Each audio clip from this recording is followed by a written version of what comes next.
with it. Oh, for goodness sake. Really, Lydia? Hello. Really? Wow, we never had one at Fuck's the beginning. sake. Just mid. Hi, welcome. That's gonna be Welcome interesting. to another live stream with me, Edward Games and Tia, joined by 4 wonderful friends of mine who want to drive me mad. Which is not exactly hard to do, to be honest, considering conversations that we were having before the game started. Yes, but welcome back to this D&D where we are, where the Scarlet Guard are about to deal with something. We'll get into that in a moment. But first, as usual, at the start of the streams, I had to do some announcements. One of those is the fact I'm an affiliate with Fantasy Grounds. If you use the link that will be appearing in the chat, I think that way... Aw, thank you. Thank you. But if the link that will be appearing in the chat at some point, or if you are watching this on YouTube later, in the description below, you can use that link in order to be able to buy your various subscriptions for Fantasy Grounds, as well as also to get your bits and pieces for Dungeons and Dragons. Oh, for God's sake, really? That quote, God. You can't like me for long. I'm gonna fuck it up at some point. Yes, you're gonna fuck it up at some point. But so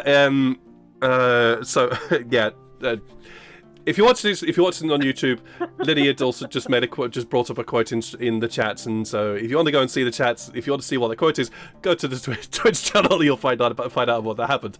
Anyways, where was I? I had a completely lost my train of thought. Yes, you are. Fuck. Continue. Yes, I am also that. But yes, Fantasy Grounds, you could get all your various bits and pieces for the various different game systems, such as Dungeons & Dragons, Pathfinder, Starfinder, Call of Cthulhu, Vampire Masquerade, and other bits and pieces on there as well. So use the link, they'll be in the description and will be appearing in the chat very shortly. Also, Philly, no, that's not how you spell affiliate. Philly, there we go. Trying to do 2 things at once. There we go. Cool. So, also, we have to thank Heroforge for allowing us to show off our miniatures on stream, which you can see dotted around the screen that these guys have made, because these guys are far better at being creative than me, and occasionally appearing underneath me as well. So, thank you, Heroforge, for allowing us to be able to show off our miniatures on stream and our creative artistic abilities.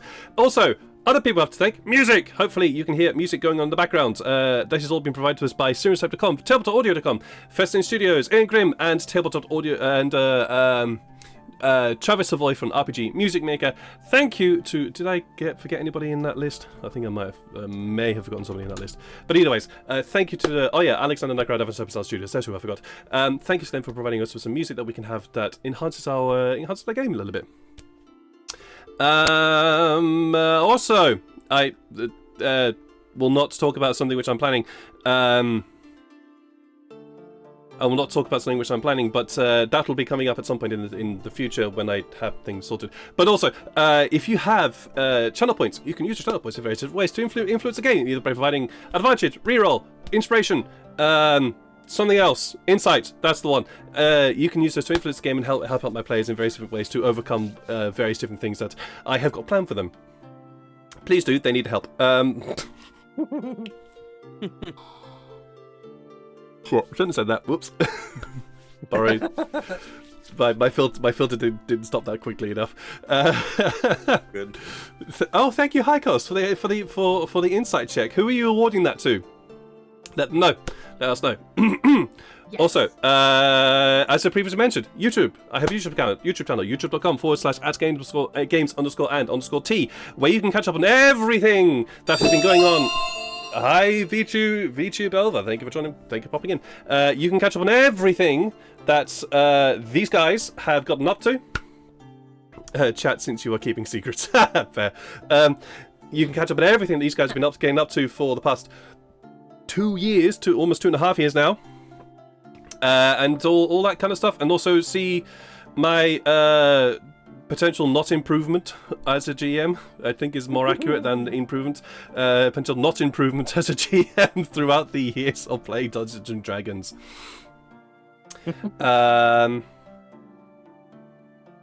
Is that it?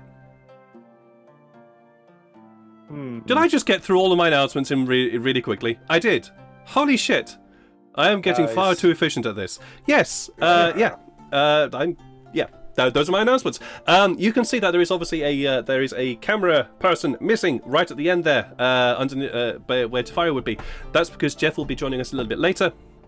I hope he will be joining us a little later. Good to see him again. Well, he'll be playing the character Tefari. Tefari is a human noble from the Empire of Bunobral, where our Scarlet Guard people currently are. So, there is that. With that, though, let's get into some character introductions. We've started with Sean for a bit, and we've done. You know what? I'm gonna roll a d3. I'm gonna roll a d3. 1, 2, 3. Oh, that's a Lydia who runs the show. Who runs Shania. Could you tell us a little bit more about Shania for us, Lydia? Also, welcome. Hi. Hi, I am Letired.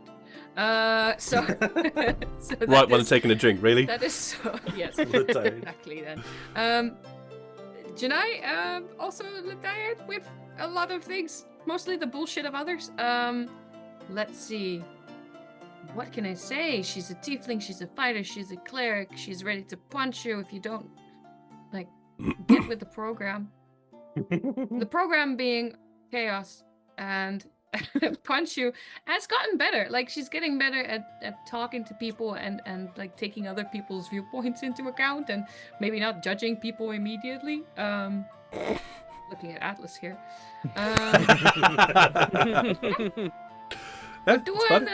Doing rather good, aside from, the usual terrible things that keep happening to us on a daily basis. Yeah, the GM is not at all responsible for any terrible things that get thrown in the way in my characters. No, not at all. Absolutely. We're going to go clockwise, at least around my screen today. So along the row we have Neil from Immersion Diversion, who runs the character of Sykes. Who is Sykes for us? Sykes is he's a ranger rogue, ex-hunter, slowly becoming hunter again, has a family on a farm, and his family got taken from him, so he's gonna go kill the people who took his family, except now he's just looking for his son because his wife told him not to worry, so he's just looking for his son with his new friends, and stealing from ships and stuff. I don't know. Yeah, now pirate. Now being a pirate, yeah. Yes, that's it. A ghost. That's perfect. And being a ghost. Well, we'll see about that. Moving to the top row, I've already mentioned Tefari. Tefari is our human noble wizard. I didn't mention that bit. Wizard from the Empire Bunobral. Not at all on a quest for vengeance / what was it called again? My brain just literally went click. Revolution? That's not what? Revolution. Thank you. God. Oh wait, we were talking about Tefari. Okay. I'm talking about Tefari. Yeah, literally, my brain just went. I had a thing for a second. I'm like, Tefari. It's Revolution. That's what it's. Not at all. But no. He's not. Have you ever heard Revolution? He is absolutely not wanting to start a revolution. No sir, and he's definitely not up for all this pirating luck. No sirree. But yeah, that's Tefari. Moving along top row.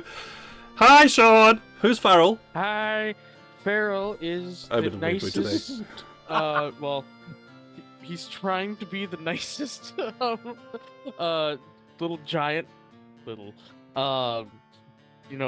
He's from a very sheltered community, and he, went on an adventure with Sykes to learn about the world, and he has. The world is really chaotic and crazy. But he's doing his best and learning some nasty lessons. But luckily, maybe Atlas here can help ground him a little bit. Oh, thank you for the quote from that animal. Fuck, it's gone on my head. My head. Your memory's really bad today. Yes, my brain's just gone. Oh, that's a quote from this film. What's the name of that film? Don't know. Anyways, moving along. Good story. I don't even know what quote it was either. It's from a film at the very end of the film. Anyways, hi Ruben. Hi. You're having to, I'm afraid you're gonna have to put up with this weird mood, strange person of Edward tonight. But who's Atlas? Yes. Well, Atlas is he used to be a rather sweet entertainer, just a strong dude. Wanted to help some people he met in dire straits. find their families, but by now he's turned into a murderer and pirate, along with the rest of us.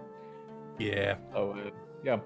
Ah, I want to do. it's I want. okay, you get used to it. Just I a want to do an disaster. interview. I want to do an interview with you about how Atlas feels. I would love to. I want to do that at I some mean, point. that's what Hercules is. Yeah. Very So, true. as a plot Very, very device.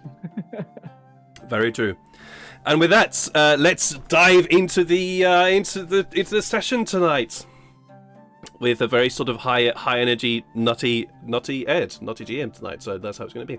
Anyways, our heroes are currently at the outskirts of Dial Chadar, where they have ventured after meeting a Kenku tribe in the middle of the desert, and have come to this place to attack a skyship. Namely because that's what the Kenku people have told them that they were going to go do, and would be very much up for their help. This skyship attack was quite the battle, shall we say. Even it lasted 8 rounds, but that is surprisingly not a very long time, and is also the reason why the skyship has now crashed onto the ground of the desert, where lots of things will happen. Sykes was delving around and running around inside the ship, causing all sorts of havoc, and potentially forcing a gnome to commit suicide because of something that he did. We'll get into that in a moment.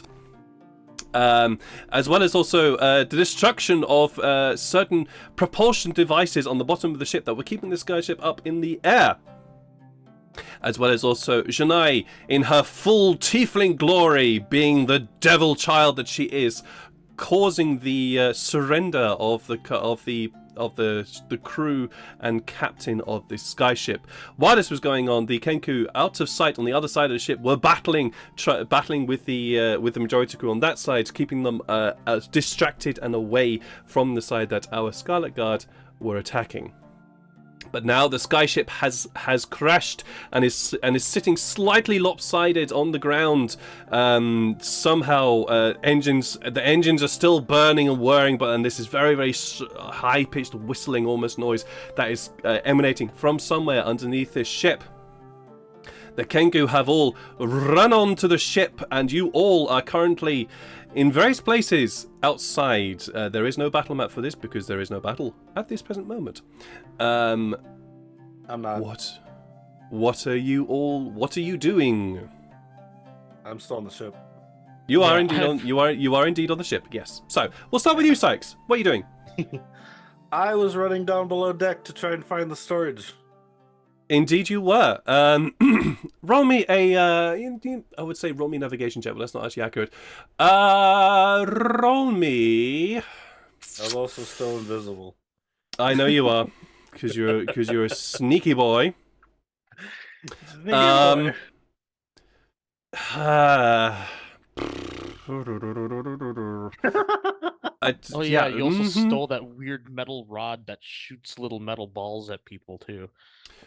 Roll me an investigation check in order to try and find this this storage that you're looking for. I think I know which storage you were looking for, but just remind Natural me. 20! And it's the first roll of the night, a natural 20. Amazing. Excellent stuff. We'll stick with the battle music because we're kind of He still made a in the very tense blueprint of the place now. ship before even yes. going in. With a natural 20 on your investigation, you know that the storage or the particular ingredient that you're looking for, saffron, is going to be most likely located in the kitchens of this area. And this ship looks very much like a people carrier, where you are, which you were somewhat familiar with, due to the fact you were on a people carrier previously. So you run to where the kitchens would be, and very quickly find a very small box, very similar to the one that the chef of the tribe had. I opened the box. Just double checking it's in there. You open the box, and inside you see a very, very small pinch of these very fine orangey red strands. You have some, sir? There's not. Yay! How much? Or is it just that? It is just that. It's you have enough Okay. for your I was gonna say if I had any more, I was gonna take all of it. So that's all you find. okay, gotcha. Cool. I grabbed that. Actually, no. No, you find more. You find that little box, and because you got a natural fucking 20, what's in the box? You also find a small little jar, in one of the cupboards, which has a lot more of these saffron. However, this jar has a wax top on it, seemingly sealing it together. Perfectly fine. I stick it in my bag. I stick both in my bag. Cool. I will write jar of saffron, and Sure. also pinch of saffron. Sure. Yes. Okay. Jar of saffron. Put it this way. With the amount that you have right now, Yeah. those goggles, yeah, you've got enough to make a good 10 of them now. Yeah. If not more. Sweet. Okay. All right. After that, I'm running to the captain's quarters. After that, he's running to captain quarters while he hears the scream and cries from below. Yeah. Talking of screams and cries, Yeah. Shania, job. Farrell, Atlas, Yeah. What you doing? I'm running up the fallen mast, like to get Mhm. onto the deck, Sure. and I'm calling out Sykes' name. And if I don't see him right away, I'm going to run as deep below deck as I can, all right, while cool, still calling out to him. sure. I'll say Sykes that your search took a little while. So at this point, you start running back up, and you hear the cry of Farrell calling out your name. Farrell, what's your passive perception? Passive perception is, well, at the time it's still 18. 18. That's fine. The crew, as you have run up the mast. I'm not going to make you roll a dexterity check for this. I'll just let it happen. As you run up the mast, it's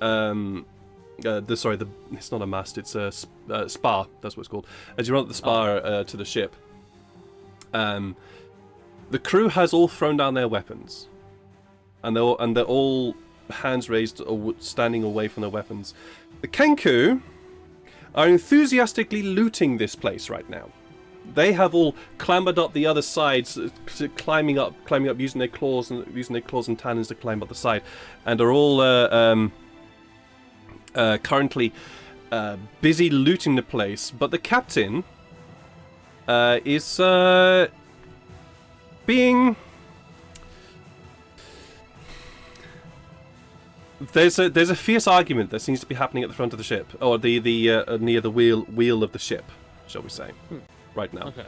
Shania, what are you doing? Are you where are you right now? Are you still standing on the rock, Yeah. or are you doing? Well, something I else? started on the big old rock, looking impressive with my natural 20 evil demon Yes. overlord. I Also, think hi, I'm Jeff. gonna keep that up. So, yeah, that, and if there's instructions that need to be given, I will be giving instructions, mostly along the lines of surrender and live. Yeah. With the They strong have- implication, don't surrender, and these guys are bad. Yeah, they have that implication. That implication is very much there. The crew has surrendered. Your passive position isn't quite high, but there's a lot of sound going on, so you wouldn't hear the conversation. But you can tell. Well, actually, no. I'll tell you what.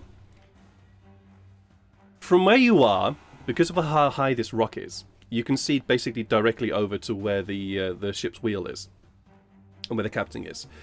You see the captain is arguing with one of the Kenku, one of the Kenku who's very well wrapped up. You can't really make out who it is due to their clothing.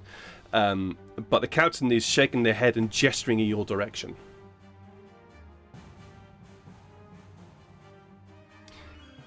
Atlas, what you doing? Well, Atlas ended last session near Tefari, and he basically told him no more bloodshed. So he'll from there he'll make his way slowly onto the deck and see if he has to restrain some of the Kenku killing more people unnecessarily. The Kenku are not actually killing anybody right now. I'm actually surprised. They have actually at least taken your request to heart, and so they are not killing anybody. However, as you slowly make your way onto the deck, you can hear a very fierce argument going on from the front of the ship. Oh, sorry, not the front of the ship. The rear of the ship, where the captain's wheel is, or the ship's wheel is, and yeah, that's what you can make out so far. All right, I'll try to listen in to see what it's about. The gist of the conversation is that the captain is refusing to surrender to the Kenku in front of them. Oh. But he's saying, I will surrender to the devil woman, not to you. I made that declaration earlier, not to you, you filth, and spits at their floor. All right, I'll wave over Janai. Apparently, the captain wants to have a word with you. Sorry, from a distance? I'll yell it. Sure. I love how calmly you said that, but it's really Captain wants you. Just yelling across. Pardon. Yes, Yeah, I Atlas will. walks around kind of in a daze. That's Yeah. fair. Before we get on to tonight, Tifari. Yes. Hi, Jeff. Yes. Welcome back. Hello. What are you doing right now? You are currently on the sort of hard packed sand of this area. The ship has landed heavily in front of you, and you're just looking up at this 30 foot high hull. All right. Well, first off, I'm gonna start with doing the most important thing in D&D, and that is loot the bodies. Of course you do. Of course you do. So, all right. The one body that you can loot Wow, is. there's still people alive, right? There are still people I alive. did not Yes. specify that they had to be dead. Yes. True. You said bodies. I'm presuming dead. What? So, are you going to climb onto the ship? Yeah. All right. Okay. And I'll just I will have a spell prepared. And I'm sorry, let me quickly. Did I promise to Atlas that I would not murder anyone in cold blood? No. No, No. Unfortunately not. You did. This is the You GM didn't. option. Atlas just put his hand on your chest to stop you from doing any more killing. Since you were the Oh, last Please one. wonder Since that you were. now. Since you were the last one to fire off a spell, catapult, I hasten to add, Yes. at somebody, All right. killing them. I think. Yeah, Did you you kill them? launched a rock through their head. Yeah. Perfect. Yeah. All right. So I will. Someone also fell off the ship. I will Yeah, he's dead. walk onto the ship. I will. And I didn't get to the end of the last week's episode yet. Sorry. Mhm. So You're good. I got the majority of it. So while we're on the ship, I mean, I assume that we've huddled the prisoners together a bit. Um, Burning at this them together in groups. at this present moment, the prisoners are all just basically standing there, and the Kenku are running riot. They're grabbing the swords, they're grabbing the bows and crossbows around the place.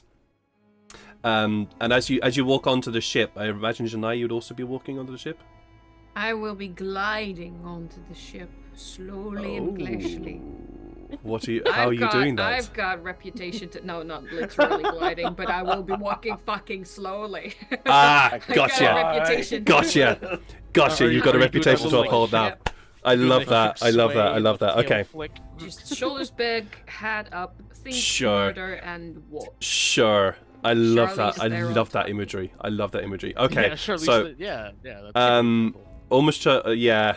the devil of Charlie's Angels walking onto the ship, gliding almost up this in this very regal way up this spar to the deck, and you step. I'm not going to make a roll for it because I just love this imagery. You step dramatically 1 foot forward, the toe pointed downwards as you alight onto the deck into your regal manner. Followed swiftly by kind of dusty, not quite able to climb up a rock and then along a spar. Human mage, spoiling your image completely. But you can see that the Kenku are currently running riot and picking up all the bows, crossbows, and cutlasses, and various other weapons and daggers from the crew that are here right now. Carry on, I will order a. I will find a few of the Kenku that are nearby me, and I will order them to separate stuff into piles. So a pile of swords, pile of cutlasses, pile of crossbows, and huddle all the prisoners together a bit. Okay. And I will tell them that that's so that I can keep some control over them, and I would like to have let's not go too crazy this time. I'll do a pulse wave preparation in case one of the prisoners tries to break out. Oh yeah, nothing too crazy, just extremely deadly. Yep. Just extremely deadly. And I will tell Something like the fun. surviving crew that I'm a wizard. You've seen me. I do magic stuff. Yada yada yada. No, that's fair. So, okay. If you're gonna try and break out, basically, it's not my fault. The it's your wave of fault. my hand, I can agree. It's not my fault. It's your fault. It's your fault. You're causing me to throw this magic against you. I hate doing this, but All right. So Tefari, I need 2 things from you. All right. The first is I need a persuasion roll from you. This is for the Kenku, since you want to command them, but you are not technically their leader. But I am Their lead. You are a noble, but they don't give a should shit. have advantage on that roll. They don't You give a live next shit. to the traitors. Not these guys. Not these guys. That's 14. A 14. Okay. Some of the Kenku start following your idea. Not all of them, as quite a lot of them are still in that sort of yes, we've got this thing, and are busy going everywhere. I need an intimidation roll now from you for your threats. This one though, you can have advantage on. Good, because my intimidation is really shit. Yeah, I'll stand behind him with the hand on his shoulder. Is that For 18? effect. An 18 is perfect for that. An 18 is absolutely perfect for that. The crew genuinely have a look of fear, and there's almost a collective shaking of their heads. We're not going to do anything. But I'm still gonna prepare the. no, of course. I assumed you would. Yeah, I assumed you would. So it's fine. Farrell and Sykes, Yes. Mm-hmm. what you doing? I'm still heading as far below decks as I can, looking for people and also Sykes. Would I perhaps see him go by?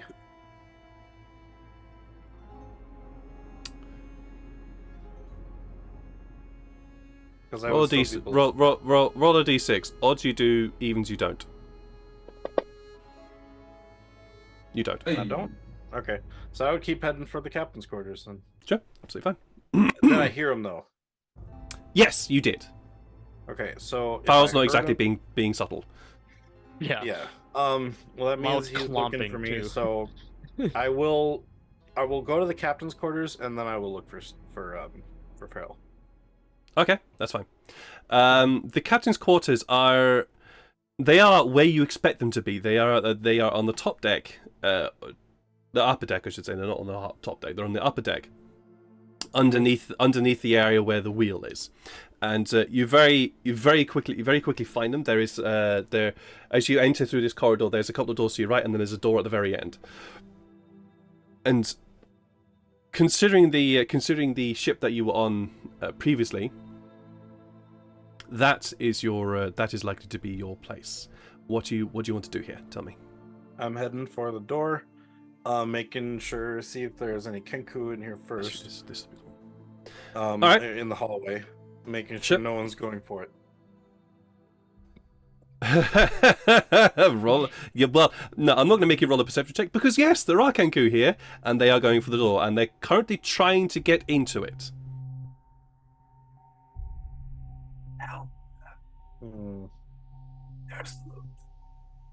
There we go. This is better music. From before, does it look like they're trying to get into it? Is it locked then, or is Yes. it like? It looks like it's locked. They are trying. They are Okay. trying to force the door open. Was there windows on the previous ship in the captain's quarters? There were. Okay. I'm gonna head top deck. Okay, you head. To You the head. side where the captain's quarters is. Sure. So in order to get, so I presume therefore that you want to then go through the captain's quarters from the windows. Yes. All right. Those. Basically, yeah, I'm gonna. Yeah. Okay. So what you'll be doing is you'll be heading back out and up to the Top I've deck. forgotten what. It's not the top deck. It has a different name. But anyway, the deck where the ship's wheel The is. poop deck. They get the poop deck, and you'll be heading right to the back of the poop deck, and then going down on the other side. Okay. Nobody can see you, so this is. There's no. Well, just if you roll want me me a stealth. to- Just roll me a stealth roll Yeah. for now, with advantage because fucking invisible. So I have a. I have to put -1, so I'm just gonna add 9. Because I had the pass without a trace on, Yeah, got you. which so I got an advantage because I'm invisible. This will be a stupid roll. Oh, double 15s. 32. Yeah. 32. Fucking hell. Yeah, you're fine. You're fine. You're very, very sure nobody has noticed you. So I would then, to get down there, I would take a rope, kind of tie it. You on. also run past that argument that's going on. Mhm. And it looks like Baanan is threatening to kill the captain if he doesn't surrender to him.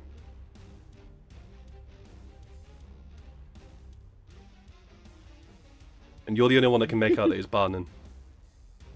Right now.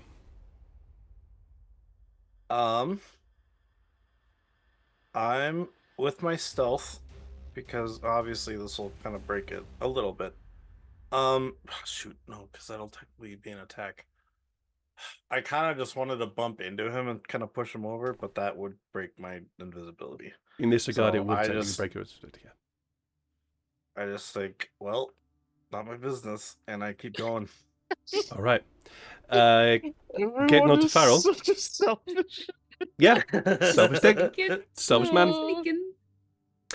Farrell, you run. You have actually ended up taking the staircase nearest to, which for some reason you thought was nearest to you, which is the reason why you've missed Sykes completely. And you have run all the way down now and are basically on the lowest deck of the ship, called the all-up deck. For those who want to know. Yep.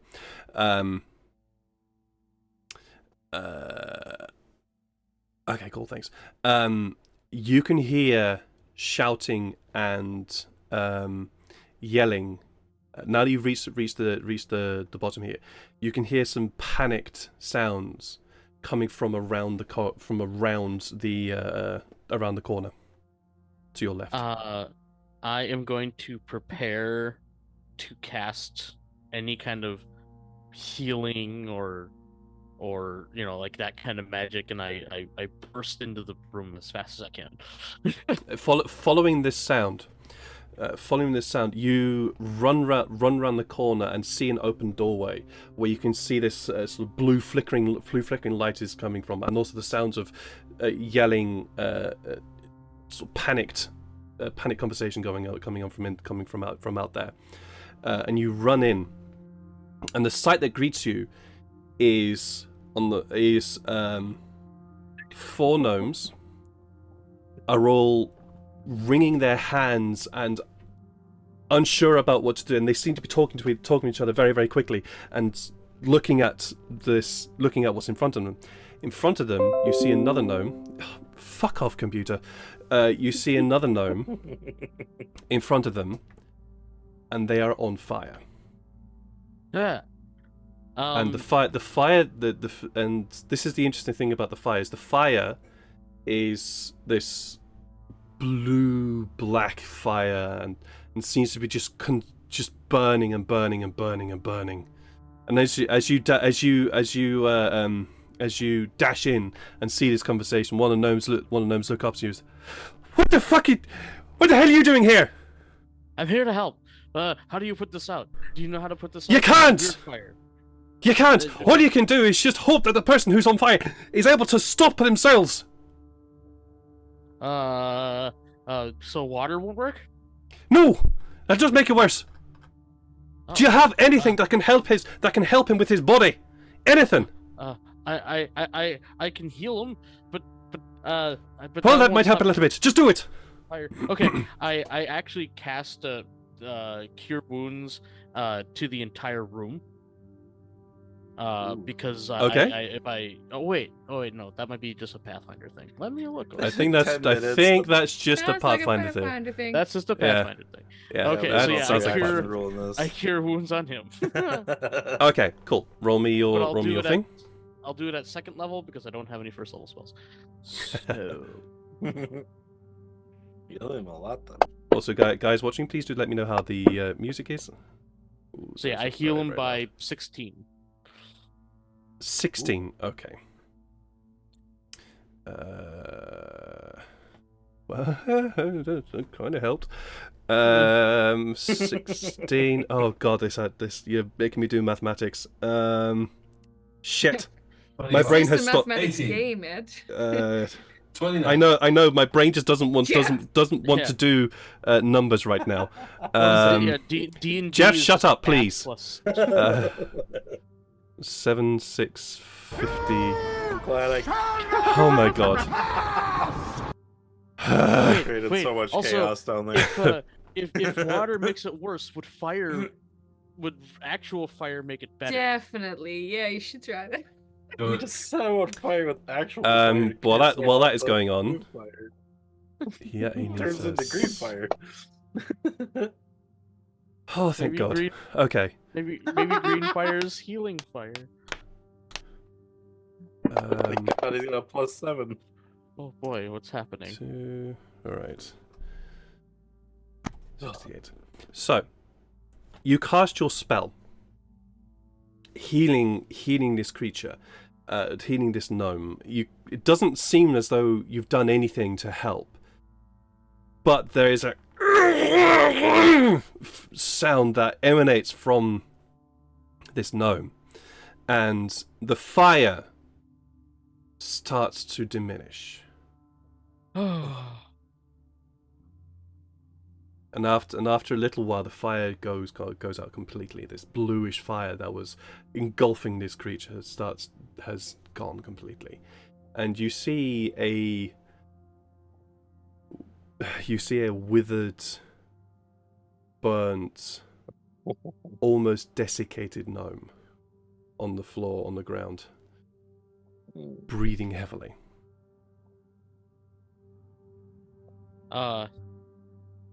I just turned to the rest of the group. I'm like, is anyone else hurt? Can you raise the dead at least? I cannot do that. Shit. Well, feck. There goes Jim. Yeah, there's a few of us here who are superficial wounds. Can you at least help? Can you help him? Can you help him, please? Yeah. I'll now cast it at third level. I'm sorry, he's dead, Jim. Jim's dead. That's the reason why I did that. Jim's dead, Jim. Everyone's Jim. Jim's dead, Jim. That was I did it because it was most funny.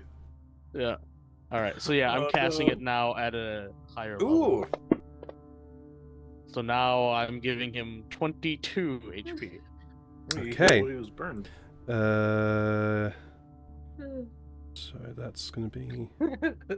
Oh, it's 10, isn't it? So that's going to be. 2. All right. So. Oh no. All right, thank you. Holy Jim. Oh You yeah, and see- wasn't this Oh, it's- Jiggly? I saved Jiggly, right? Apparently this is called. You guys have called him Jim Lee, but his name is not Jim Lee. It's something else. Ah. What? We named him after one of the people in the chat. Sure, okay. Can't If just Jim Lee, if you're here, rename- would you like to be a desiccated gnome right now?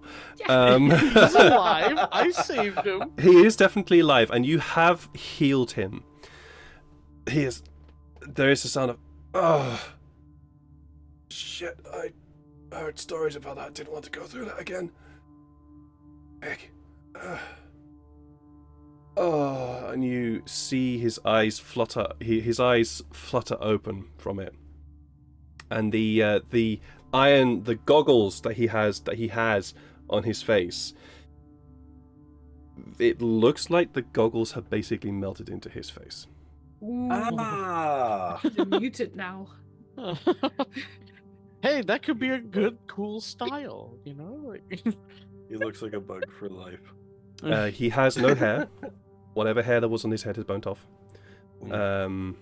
And you can see that most of the skin covering his body is withered, and he looks a little bit like a dried out corpse right now.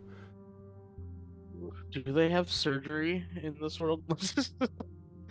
Skin grafts? Not that kind of stuff. Could be the first. I just turned to the rest of the gnomes that are there. I'm like, is there anything that can be done to help him? They all look at you and go, "Do you not know about the consuming fire of all?" "Oh, of course you wouldn't. You're not a fucking gnome." "No, there's nothing. There's nothing to do." Will he at least heal? Guys, we crashed. Oh. Did we crash? I don't know. We Oh, shit. crashed. Yeah, I'm trying to reload my player, and it's like, I thought it was my end. I but thought that we were stalled, and then I refreshed, and we're fully crashed. The chat is it's still streaming, but yeah. Network It's still streaming on my end. Try refreshing. error. Oh hey. it Yeah. got set Yeah. back. And I'm not having anything on there, yep. Fantasy I Grounds. see it again. Hey, we're back. Okay, good. back. Well, that was a very brief bit of Weird. panic. Never mind. That Yeah, was that was strange strange. because everything was fine on my end. Yeah, that was I weird. didn't notice anything either. I think I have the That stream was open. strange. Odd. Okay, that's odd. But yeah, okay. Yeah. There's nothing. There's nothing we can do. And you just see it's you see the gnome eyes open, looking through these misted goggles now. Guys, what state is the ship in? And the gnomes will look to each other. They look down and say, "Well, Jim Lee, we're not flying anymore." That's what I thought. Have you shut the fire off? At which point, all the gnomes look up, look towards the fire that's currently still burning in the middle of the room, in the middle of the on the furnace. Farrell, you also look up. It's there. It is a blue flame, and it is currently dying down. At which point the gnomes all look at it and go, there's this collective shite from all of them, and they all dash over to the fire. One of them grabs a rod and basically throws it into the fire. One of these rods is only about a foot long, if that, and he just chucks it into the fire. The fire immediately grabs it and starts to flare up a little bit. And they start managing the fire. What are you doing, Farrell? I actually kind of want to pick up Jim Lee and, well, I don't know that Throw him is into the fire. their name yet. No. I'm just like, No, you heard them say Jim Lee. You heard him say Jim Lee. oh, okay. I pick him up and then I'm like, "Where's your bed?" So at least you can be more comfortable. Ah! Oh, shit! Oh, I'm sorry. God. I'm sorry. That's fine. Oh, the bed's around the corner. Listen, big fella, I'm presuming you're big because you're picking me up. Can't really see you, to be honest. But... Oh,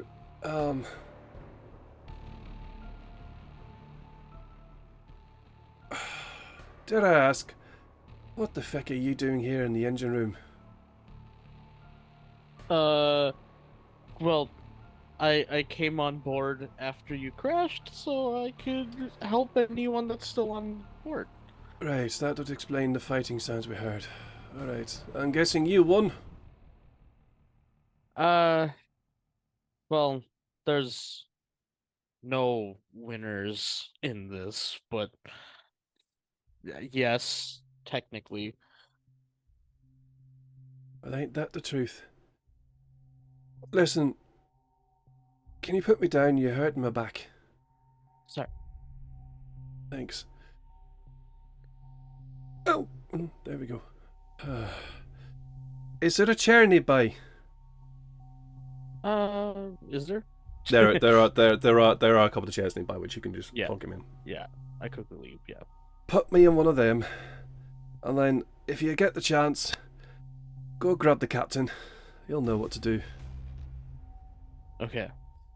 But yeah, just sit tight and, try not to move too much and, I have no plan of doing anything else. yes. And he hears your voice and he's looking at you, but it seems like he can't really see you. He's sort of looking in your direction. Also, before I go, I just have a question. Mm-hmm. Is there anyone on this ship that, and I might not be asking him because he's in pain and I just kind of want to let him, but like, I might go to a gnome that doesn't look like they're like Busy. really busy, and I'll just be like, yeah, because like I know that they're scrambling, but like if there's one that kind of is like supervising still, I just ask him, it's like, are you all like aware of what this ship was doing? With What? We people? just work here. We're just literally working here down in the engine room. No, not a clue. Anyways, Okay. whoever the feck you are, can you get out, please? We're busy. Yes. Yeah. Just make sure that if anyone comes in, just don't try to fight them because they'll. Yeah, just don't try not to be hostile. We have no intention of being hostile, considering what our chief has just put them through. Okay. Look, can you cool, just leave thank us to it? I'll Stop distracting I'll us. go get the captain. I'll get the captain. Wonderful, thank you very much. And you leave the engine room. Janai, Atlas and Tefari, out on deck. Haha, Sykes only killed one person. Yay! That's well, technically two in Improvement. the whole campaign. Well, Actually, Sykes didn't Well- cause a kill. Something else did. But anyway, what are the three of Oh. you doing? Was that me? I am glacially No. heading over to the captain and the Kenku currently being upset at him. Yeah, no, absolutely fine. As you glacially stride through the Kenku, who are calming down a bit and beginning to sort of tidy things up a bit, and actually try to start to have, and they're going on a bit of an explore now, shall we say? And are lifting up hatches and moving boats around. There are still a couple of these almost like lifeboats, as it were, on the deck of the ship. And they've moved them to the side and are now lifting up the hatches that were located underneath them. The captain sees you walking glacially towards the stairs. Ah! Now, if you could excuse me, filth. There is the devil woman I would like to surrender to, not to you. And you do hear this. Like that, you're just known as the Devil Woman. I'm assuming that my thaumaturgy is still up. It's a cantrip, so Oh, well, I'll just use it again.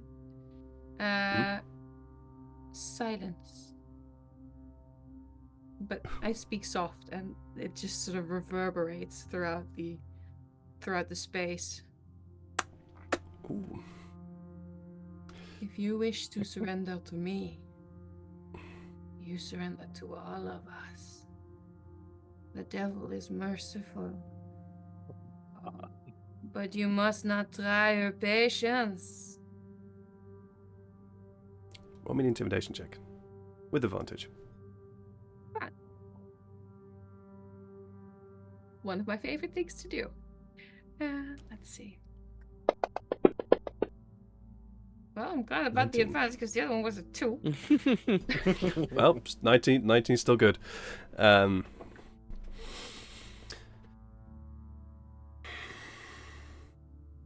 The captain looks towards the Kenku, draws his sword. The Kenku immediately goes on edge and draws their weapon. The captain just slowly draws his sword, flicks it around, grabs the blade of it, and turns the hilt towards the Kenku. The Kenku in question, knives out, looking to stab, slowly lowers them, or puts one away, takes the hilt, looks confused a little bit. Captain says, I surrender myself, my crew and my vessel to those under the command of the Devil Lady.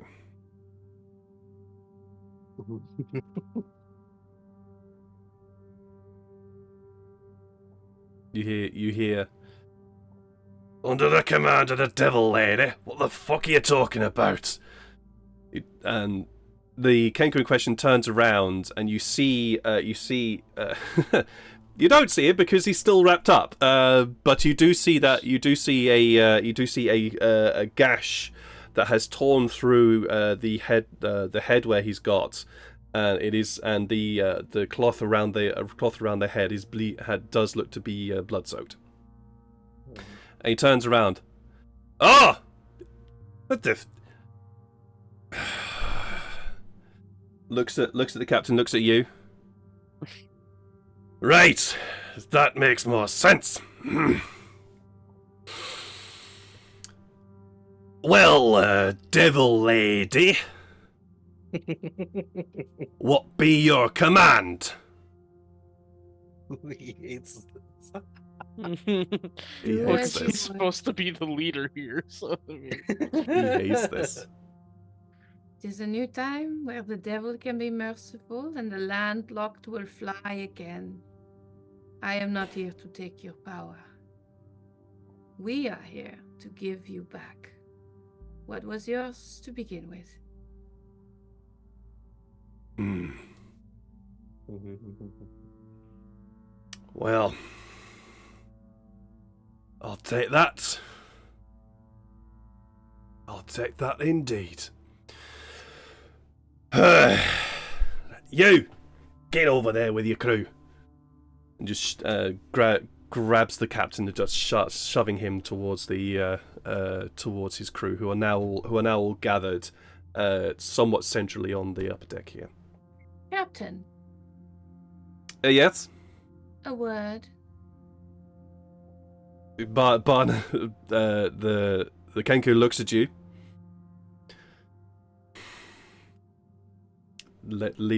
Releases his arm, walks over to his other crew and starts to the other Kenku and starts yelling out orders.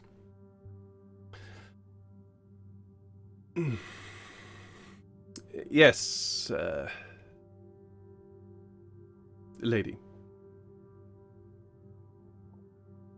So I see you look straight at me. You are a brave man.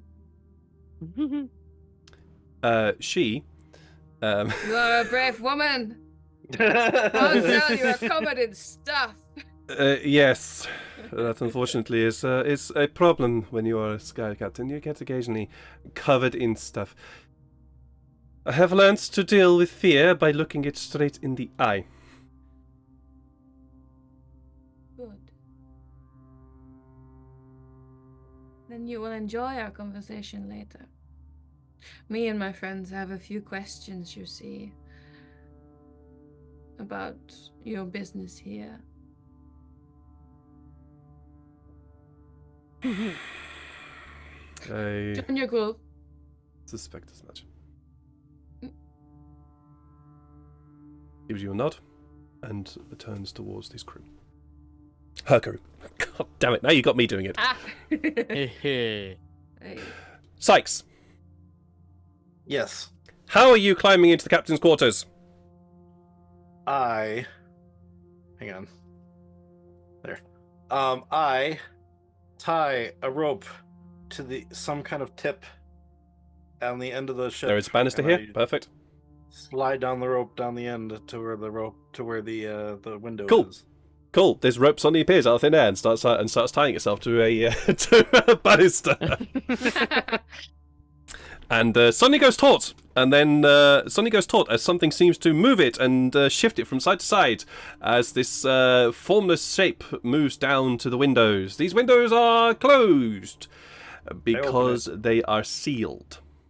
I That makes sense, actually. jump off the window holding the rope, and I try to crash into the Love it. Please roll me a strength check. Or athletics. I will do athletics. As this is a bit more of an athletic thing. Ooh, okay, 18. 18, perfectly fine. You get some momentum up, push back, push back, and at the perfect moment, you jump backwards and slam straight through one of the windows on the back here, scattering thin glass all over the place and across the captain's quarters. The captain's quarters are they're Kenku didn't. Hmm? The Kenku no, get through the door? Kenku has still not been able to get through that door. For some reason, this door seems to be quite sturdy to them. And you Okay, realise that keep you going, realise it's quite sturdy as you crash through the window, doing almost that sort of that roll along the ground and stopping yourself and having a ground. Mhm. You see that the floor there's nothing on the floor. It is just bare wood, but the wood has been polished and varnished to be very, very nice to walk on.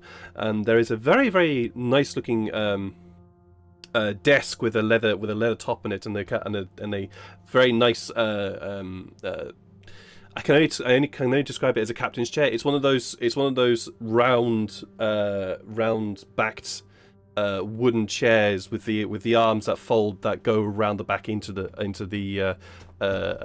back of the chair and then become arms on either side. Oh, cool. They're actually very comfortable to sit in. And you also see a small cot on one side and a chest a chest in front of the cot, and also on the other side of the room you see what looks to be a smallish writing desk here. Okay. The doors are still being pounded at, but you also realize why the Kenku aren't able to get in. It's because these doors are solid oak. They ain't getting through that. Just in case, I am going to take like a chair or something and try to like Sure, stick it there's underneath the door handles. There are a couple of chairs in here. There's the captain's chair as well as also the chair beside the writing desk. I look for the heaviest chair. In this case, that would be the writing desk. Okay. I will try to take the writing desk chair and slide it in front of the door. Sure, fine, easily done. There's a handle there which you can jam it underneath. All right. So there's a couple of things I'm looking for in here, which I'm probably gonna search the writing desk, the captain's desk, Sure. and also the chest. I'm looking Okay. for the things he shot me with. I don't know what it was, but something small enough to probably fit in this barrel of this gun, Okay. or of this thingy I have. And I'm looking for his stash. Of, His like, stash. golden stuff. Of course you are. Of course you fucking are. That's brilliant. You're genuinely leading into the pirate pit here. I gotta get something out of here. Yeah. Then roll me an investigation check, and depending on how well you roll, will determine what you find. Oh, I need to put a -1 again. Sorry, 1 sec. No worries, no worries. Because yeah.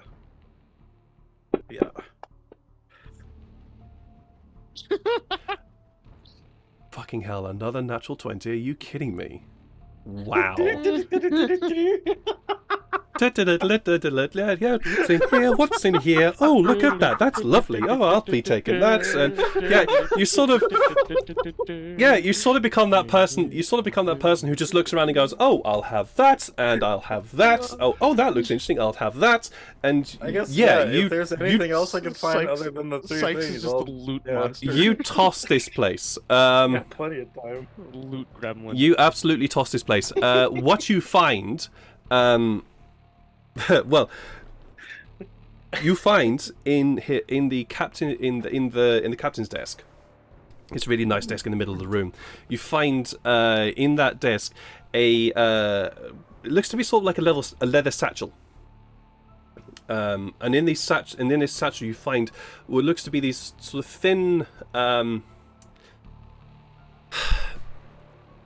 The best way I can describe them is they look like cigarettes, except they're twisted at both ends. So they're twisted at both ends, and when you pick up one of these small cylindrical cigarette-like things, one side feels extremely hard, while the other side, when you press into it, seems to sort of shift.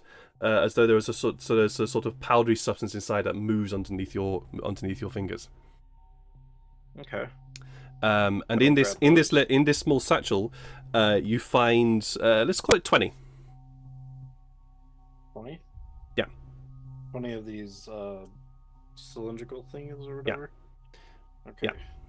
You'll have to experiment and learn more about it, but yeah, you found 20 of these things. All right, 20 cylinder Crack things. cocaine. For legal reasons, no, it's not. It's sugar. Yeah.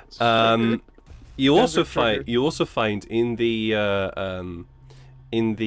writing desk, you find another smaller packet, leather satchel, which you find 20 gold.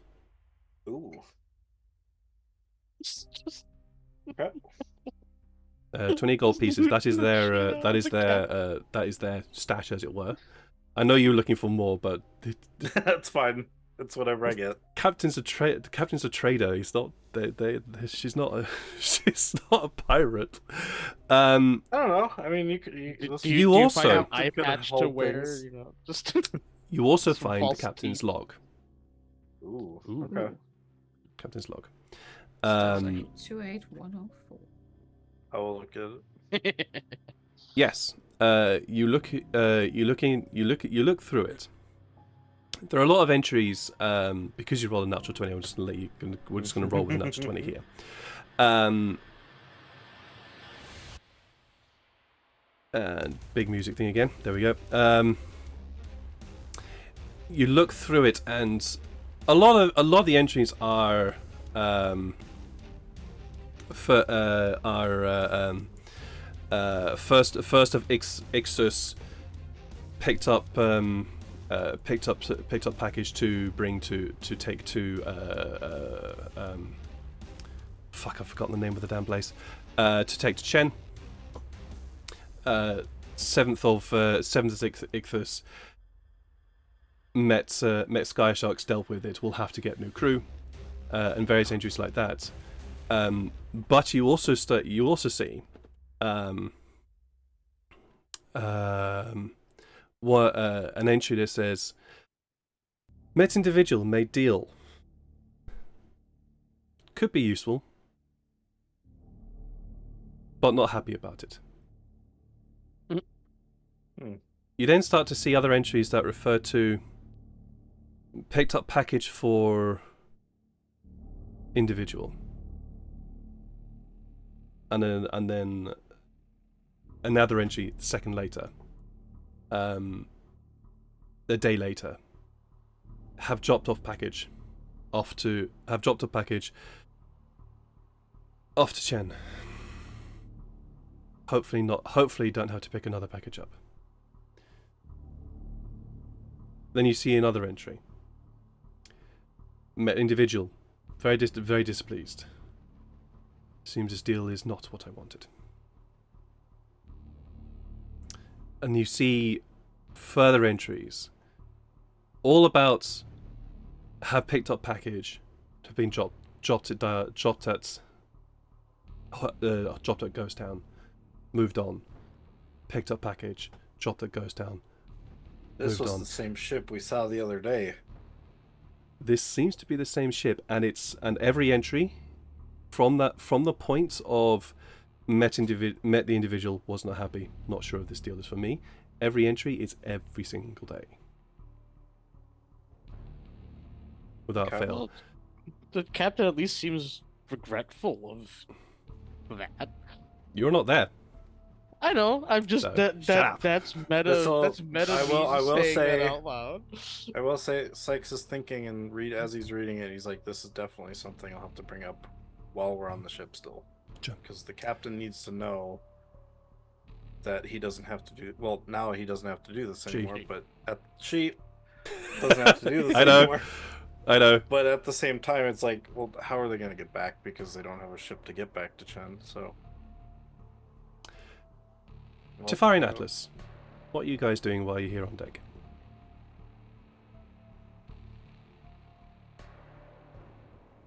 You're muted. You're muted, Ruben.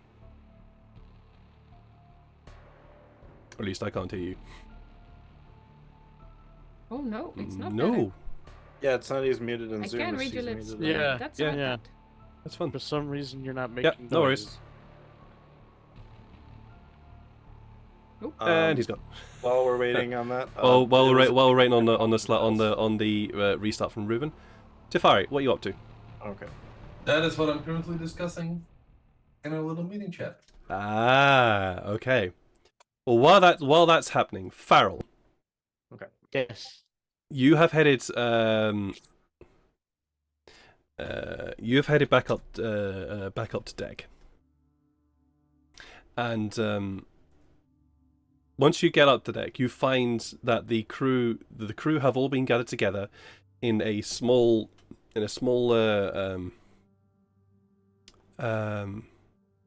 clump, and there are guards around them. And the captain is there as well, and is just sitting there quietly. The captain is. Mhm.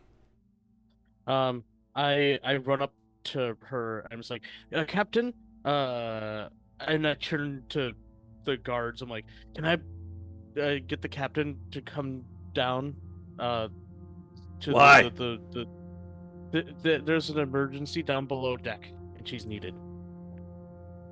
I'll watch What her. for? What sort of emergency? The ship. There's damage to the ship that needs to be fixed badly. Well, of course, it And- just crashed. Of course, it needs fixing. Do you want to make sure that it's still flyable later? Good point. Get on your feet, you. I'll watch her. Don't worry. Oh, I'll be coming with you. Oh, okay. That works too.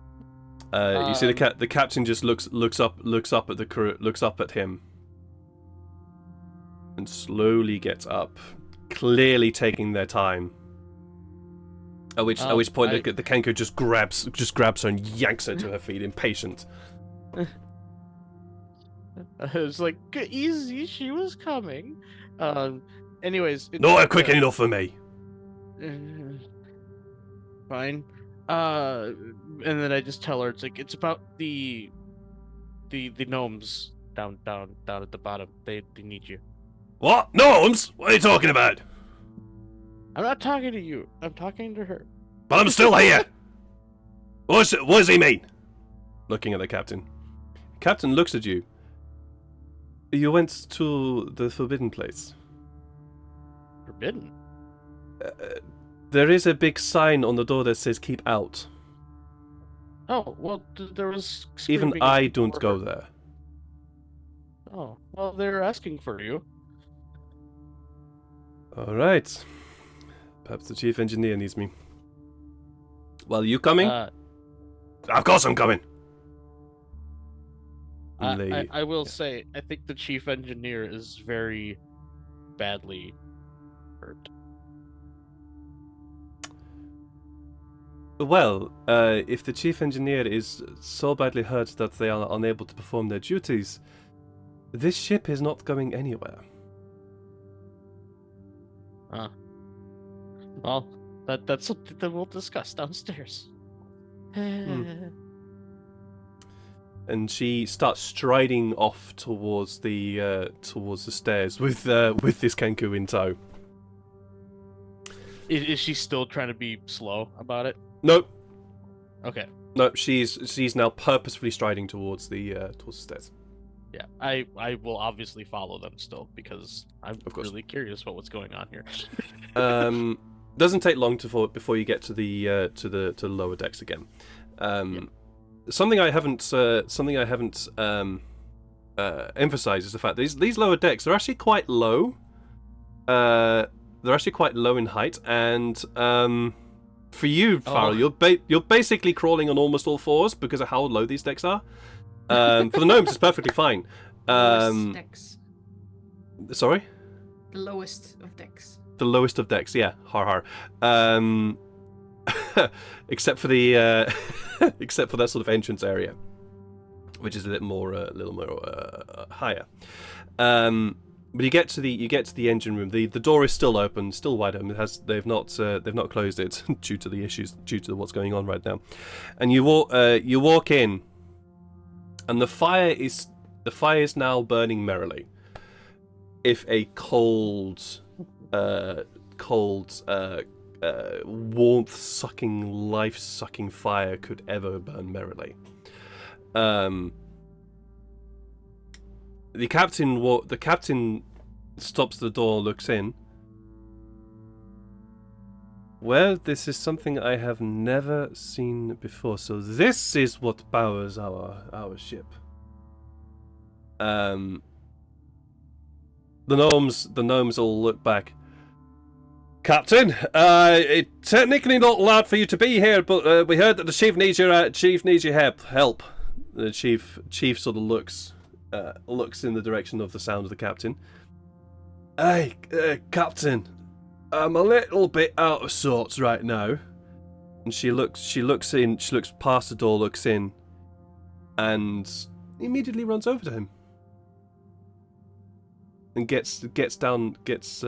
runs, being the operative word, being a not quite so good word, but strides as quickly over to him as possible and gets down and says, and hands on their hands, which prompts a grimace of pain from the gnome. Chimney, what happened? Tell me.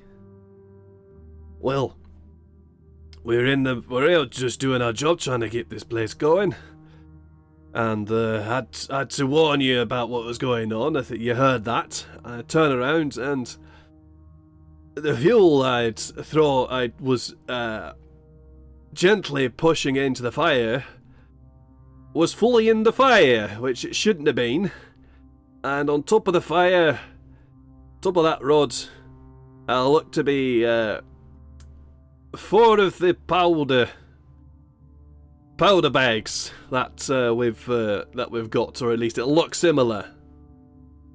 And you don't know anything about the workings of this place, but if the fire receives that much fuel in that short amount of time, it has a potential to completely overload the system and blow this entire thing to Kingdom Come. And us with all in it, and, well, let's heard stories about mishaps from the engineering corps.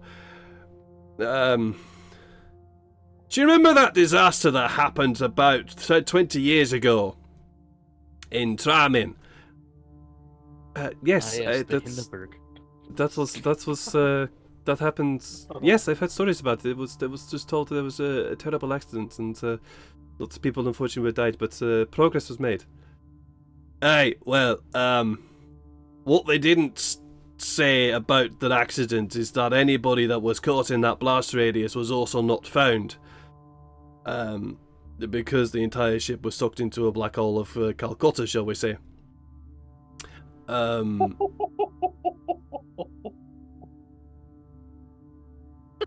You're not getting a gist about what danger you just placed everybody in, Neil. Well done. So, You almost killed literally everyone. I almost TPK'd the party. yeah, you did. And the so- other Kenku too. So, and that's why we have precautions, and that's why we don't let anybody else down here except us, because we're the ones that know how to fly this fucking thing. So, instead of letting everything explode, I jumped into the fire to grab the fuel. And unfortunately, if you do that and you get the fire in you, unless you got good strength of will, it'll kill you. And it nearly did to me. So, the captain just looks at him. Thank you for your candor. And looks to you, Farrell, and this other Kenku, and there is a look of hatred. I don't care. You are a pirate, fighting for some good, or fighting for whatever jumped up reason that you are here. The fact that you nearly wiped us out for your own benefit.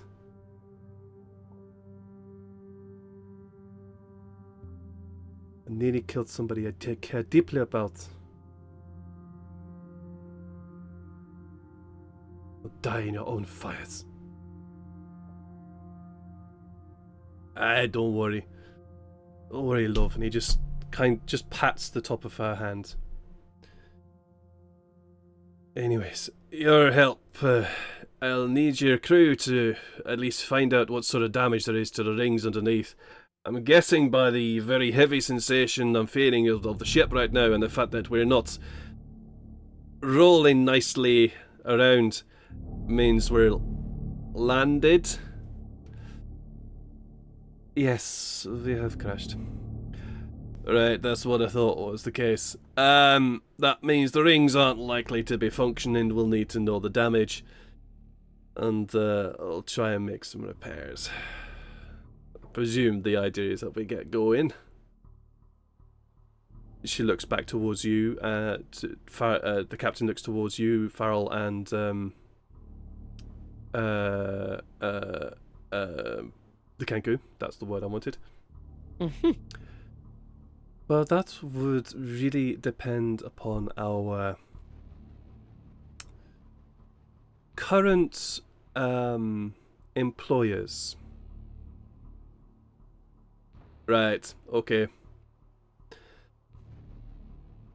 Well, love, I need to get some rest. Supervising these fellas, at least, and hopefully I don't fall asleep, but it's unlikely considering how my body feels and how my soul feels right now. I'll find you later. We'll take some rest. She stands up as best she Do you can. need something to eat or drink? No, I don't. I just need to think about how I can repair my soul and get it back.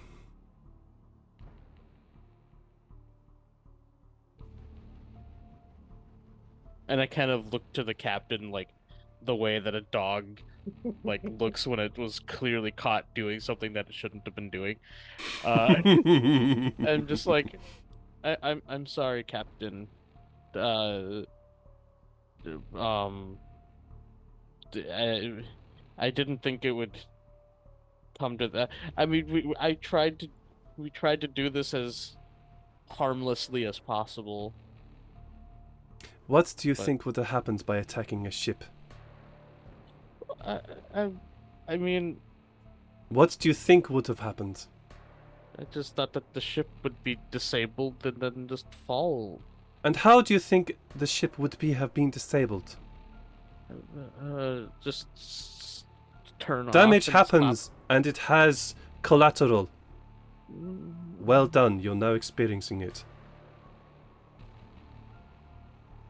She strides past you, pushing past you. Also, She's just I ignoring know you that. now. I just Oh. leave. I feel really bad for doing that to Farrell. Yeah, don't totally walk all over you, Pharaoh. Tifari, since you were having a little bit of a chat about what you were doing, what are you doing? Well, I will wait until everyone is done with the engine room, and when the captain comes up, then I will have a little chatty chat with Los Capitanos. Okay. In that case, when she does come up, she immediately moves over to the crew and joins the group, and we'll get onto that conversation after the break because it is that time. And I feel I also need to go for a pee, and also need to get some more tea. lubrication for my throat. So tea, yes. No, that throat. No, that. Oh God! I just realized what you said. No! Oh my God!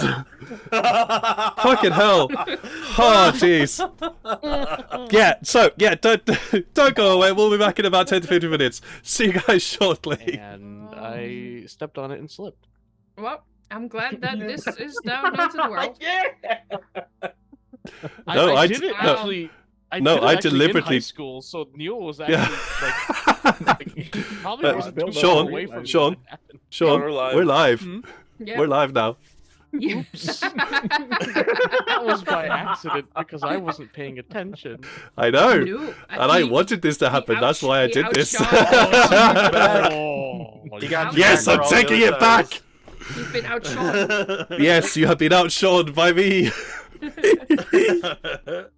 that Gotcha. hurts. Now you know how it feels. Now you feel. Anyways, I'm welcome not back. feeling That's what I've been Welcome back to Dungeons and Dragons, where we're all in a bit of a chaotic mood. It's fun. It's fun. We kind of needed some chaos today because things are a bit serious. Things are a bit serious for the Scarlet Guard. Talking of that, Doing? talking of that, I need to know. yes, we will start with that. Where Scarlet Guard are currently on a downed Skyship, with the crew of said Skyship in not exactly chains, but certainly under guard. By the Kenku tribe warriors, and yeah, we'll start with Atlas before getting on to Tefari's conversation. What are you doing, Atlas? I imagine that you can't quite walk around in the days forever. No, he was walking around for a bit, listened into the conversation between Janai and the captain till they went off, and then he would have meandered. He's traveled on these kinds of ships a few times Yeah. before, so Yeah, he you would have. have meandered below decks, looking for the bar, and grabbing. You find it. Grabbing a bottle of something strong, doesn't matter what. And he'll start swigging it before he goes up decks again and wanders off the ship to where the person he saw falling off it, the person he Alright. fell. All right. You start swigging this very, very rough bottle. You actually find two bars. You find the bar that would have been open to the to guests, and you also find the crew's bar, as it were. Either one works for you. I imagine you probably would go for the guests bar as the one you would know. Probably, yeah. And you grab what looks to be a decent whiskey. Basically, it's got a very the very familiar color of that sort of golden liquid, and this stuff's rough. This stuff's rough. It's not quite as good as back home, but it'll do. It's alcohol, and yeah, you wander slowly off the ship, with the ignoring everybody else, and head to the fellow who is currently lying on his back, unmoving at the side of the ship. What do you do when you're there? He'll take a good look at his face. Say, sorry you got to this. Sorry you got to this. And he'll take another big swig, and he'll yell, "Does anyone have a shovel?" All of you on deck hear that. On deck, so. Maybe.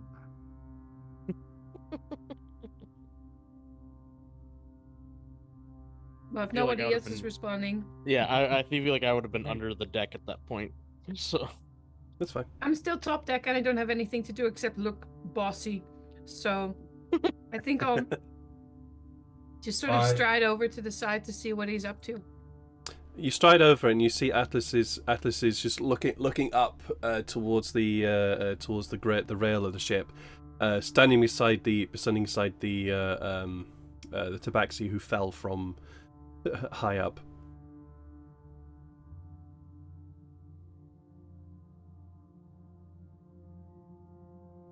You got a shovel? I do. Yeah, I got one. And Throw it I'll over. toss my shovel to Atlas. Shovel comes sailing over the side. While they do that, can I meander over to where some of the crew are still standing and quietly inform about Tabaxi burial rites? You quietly inform about Tabaxi's burials and learn that the Tabaxi don't bury their dead; they burn them. And as you are you being surreptitious about this, or are you just being quiet? I'm not making a big deal. Okay. All right. So just quiet. I'm not sneaky. All right. What's your passive perception like? Oh shit. Dog shit, absolute dog shit. Let me find It's not dog shit. Atlas is 11 dog or shit. something, 12. 13. 13. It's fine. Some of the Kenko seem to sort of look at each other as you realise that they burn that as the crewman that you speak to informs you that they burn their dead.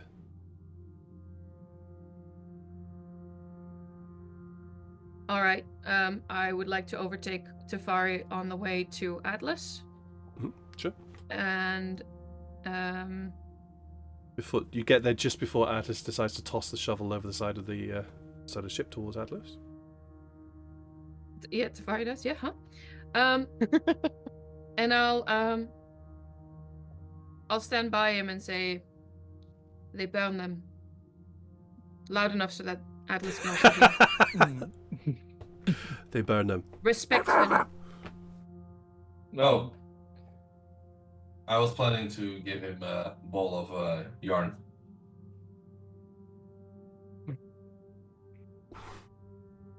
It's respectful.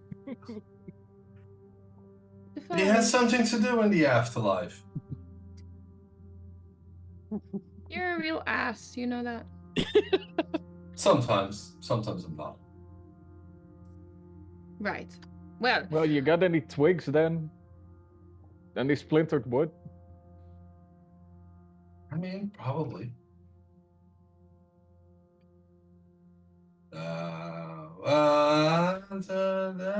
Yeah, I do. Well, Atlas will just start collecting pieces Sure. of the ship that have fallen down. Exactly. Like fire. There are plenty of pieces. There are plenty of broken spars and timbers around from the ship falling. You also, because you are also situated just outside Del Chada, there is also the broken burnt buildings and timbers of the small city to you. So you can start building a pyre here if you wanted to. Yeah, while he's busy, he'll also yell. Are there any others? You look around. Are you just yelling that out? Yep. Okay. Janai Tafari, since you guys are on deck, and I guess Farrell, you'll be here by you'll be up deck by about this time. There are more dead here actually. As you look around, you can see that there are a few bodies have been moved to the sides of the. Yeah, enough of that. You see a few bodies have been moved to one side of the ship, where the Tabaxi crew. You see how many other? You see four crewmen have been laid to the side. And also 5 Kenku.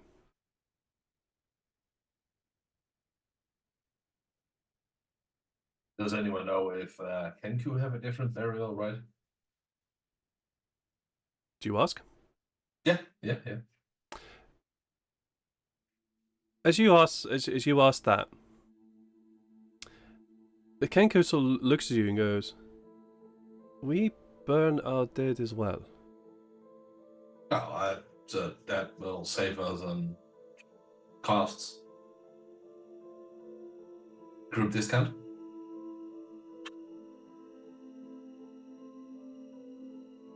But Mr. Immersion Diversion just said. Jeez, Neil. That was Neil's terrible. going I don't see these hog things. wide in the I'm group still chat, and that I'm is still in just the game. Neil terrible. wants to turn them into rations. You're a bad person. It was a joke. The They're Kenku just sort calling of me evil. He wants Kentucky Fried Kenku. he Yes, he did. No, it's the Kenku just looks at you. Looks as though he's about to say something. Shakes the head. No, we will burn our dead in a moment. We're busy right now.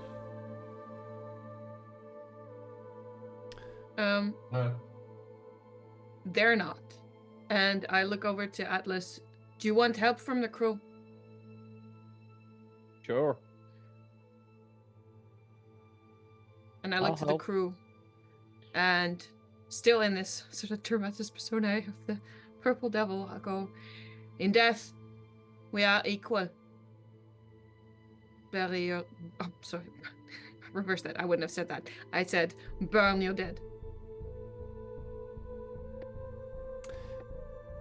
Crew looks at you, the Kenku, and they look at the Kenku. The Kenku look at the crew and they look at you. And as you say that, you hear from behind you. At least allow them that respect. Let's not be like them. Allow them to burn their dead. You turn around, you see the captain and the Kenku have just arrived back on deck, with Farrell looking distraught behind them. Oh. Captain sort of looks down at the Kenku. Thank you. Get to it.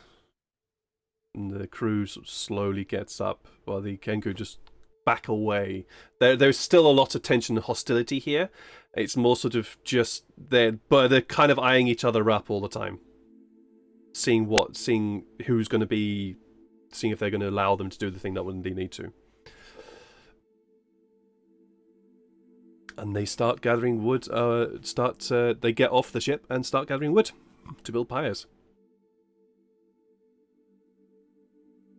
I'll help in any way that I can too. Sure. This will now take the pyres, since all the crew are helping, except the captain, since all the crew are helping, the gathering of wood won't take too long, and within about an hour or so, 9 pyres have been built, and a single body laid on each of them. While this has been going on, Tefari, you wanted to have a conversation with the captain. Yes. I mean, gathering wood is below a noble, and so I'm not doing that shitty work. Of course you haven't. I imagine you wouldn't. So, I would like to have a chat with the captain. It doesn't necessarily have to be super private or anything, but Sure. So I'll just talk on deck. Sure, absolutely fine. Carry on.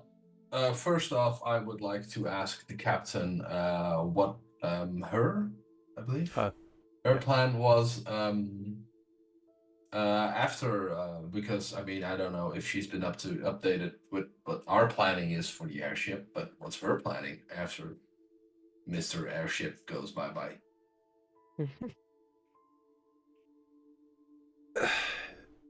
After Mr. Airship goes bye-bye, in all honesty, sir, I hadn't planned to be attacked, so I don't have a plan right now. That's pretty much the definition of a sneak attack, so, yeah. Yes, you did quite the job. Well, thank you. We've spent long hours planning and preparing for it, I think. I mean, I wasn't present for any of those sessions, but... No, you didn't spend long hours planning it. No, so of course not. Of course not. yeah. So GM to play out. No, you didn't. But that's kind of part for the course of the Scarlet Guard. Yeah. But carry on. Well, we planned it without your knowledge. Yeah, fine as well. I don't care. Well, the Kenku planned it. We just. I'm like an artillery piece. Point me at something and it goes boom. But so this conversation. I take it then that you need a job. Well, if you are going to be our current employers. Well, it just so happens to be that we have a plan. You don't have a job. We need people. Oh, shit! I really need to stop moving sideways. Oh, sorry. Back. Ooh. Okay, take care, dude. So, where was I? Oh, yeah. You're out of jobs. We have a plan. We could help each other out a bit here and there. He's about to say, "You scratch my back, I'll scratch yours." I was about to. Well, I'm about to ask who. So actually, I will. Sykes. Mm-hmm. A lot has gone on since we checked in with you. So what have you been up to while this has all been going on? Assuming I have found everything in here, because I don't know if I actually checked the chest yet. You did. You did check the test. Everything I told you is what you found. Probably dismantled the chest as well and put that yeah, in the backpack. it's pretty much you've checked sure everything. There wasn't anything left. Then yeah, I would have climbed back out the window, back onto the rope and climbed up. Okay. Or if it's too hard to climb up, I would have just slid back down and climbed up that way. No, just roll me a quick. It's a 50-foot rope, but yeah. Yeah, just roll me a quick athletics check. It's. I mean, you didn't drop down that far. You dropped like 20 feet down, if that. Got it. Actually, not even that 10 feet. So, just roll me a quick athletics check. Just climb back up the rope. Well, I had in my head, don't biff it, and you didn't. Just. With a 3. Whenever if ever I say don't biff it or it's going through my head, basically means just don't roll a 5 or lower, because there's always a chance you can biff it. So yeah, it's not exactly that high, and it's not exactly high above your head, and so you're easily able to climb up there. So yeah, you've seen all this going on. You've seen the conversations. You've seen Farrell go down below decks with the captain and one Kenku, and then return with a look of distraught on their face. And also still kind of some worry too, because after hearing about what that fire does and knowing that Sykes is still nowhere to be found, he's kind of like freaking out in that sense also. And worry, yeah. Okay. And you also see, you also begin to see that the crew and Kenku have all dispersed for the most part. Okay. So while everybody is doing the pyres and getting them ready, I kind of go to the other side of the ship because that'd be the furthest away from the city, right? Yeah, so you go the you go DLC. to the prow of the ship, yeah. Go to the prow. I just kind of stand on the end, kind of almost like a crouch. And I kind of meditate for a minute. I'm looking for any large beings coming towards us. Because that big crash caused a big... Yes, it Yeah. did. Yes, it did. Sykes is keeping an eye out for sandworms. Sure. Very interesting. Sorry, I do need to look up. I do need to look up a creature because I can't remember quite. I believe it's a large creature. Oh, we fought a large creature. Shy Oh, I looks know. like a I know large you have. creature. Yes, you have. Okay. Yeah. You meditate and you meditate and you glance around. Are you still invisible, by the way? Yes. You gave me a powerful item. This is. I gave happen. you a stupidly powerful item. That is a mistake of mine. Actually, Don't I kind of worry, I like the won't fact. use it to No, I kind of try like the to fact that you're make still it invisible like because this is hilarious. Nobody knows you're doing this. No one is interrupting me too, so No. I will take this Great. opportunity to bring myself into this conversation. You meditate for a while and just take in the surroundings around you, and cut out the noise of pyres being built and conversations going on around you. And you look out over the sky, the desert. That's what I wanted. You look out over the desert towards the horizon, where you can see the grey teeth of the land rising up and almost brushing the clouds in the sky. And you are far from the ground right now, so you can't feel it. But you're looking out, and you can swear there's a small cloud of dust heading along the dunes. You get the sense that how far is your thing? It's 5 miles, right? Or 3 miles? 5 miles. Yep. 5 miles. 5 miles. There is a gigantic creature right at the limit of your range. It's not moving though. Okay. You also get much closer, within about 2 miles to a mile range, and moving rapidly towards you, a group of 5 to 6 large creatures. I immediately turn around and go to the group, the captain, the Kenku captain, just kind of, and then I right next to them after their conversations are done, because obviously I was also about to ask, with regards to conversations, Shania, what have you been up to? Because Farrell and Atlas have been taking care of some pyres. I feel like I would have helped steer the process. I like Janai would have wanted to physically go and help, but it doesn't currently fit the position she's tried to uphold. So she's just sort of steering the process along, and also reserving a bottle of something quite hefty for later, because she sees that Atlas has taken up her ways, and she's always happy to encourage a bad habit.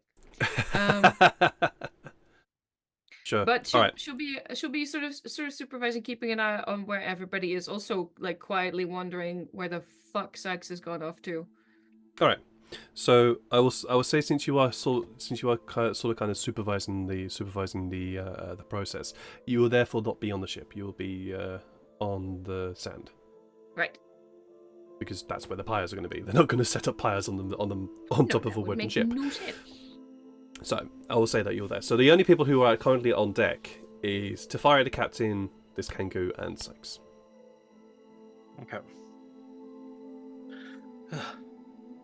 So at this Tefari. point.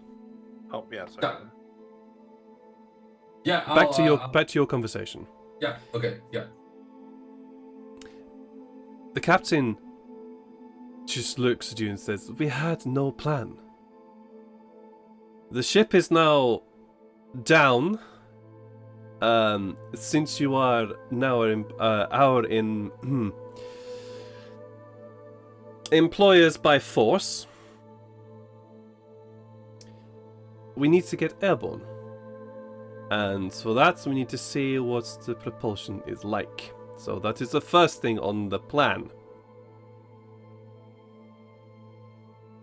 Do you have a plan, Mr. Human?" Stretching the human bit, but well, our plan, I mean, eventually, I would like to hire you and your ship, and I can help with restoring the magic that helps propulse. I think is the correct propel. Sorry, brain is all over the place. Yeah, brain is doing what my brain does. I can help you restore the propel your ship, the systems, and the magic. And I mean, sure, we can ask for your services by force, but I would rather that you join up with us and be a partner. Kenko looks up towards you. This is our ship. Yes, and I would like it to remain your ship, but I would like that you work for me or for us, along with my fellow humanoids. And why would give me 2 seconds while I quickly look up the name.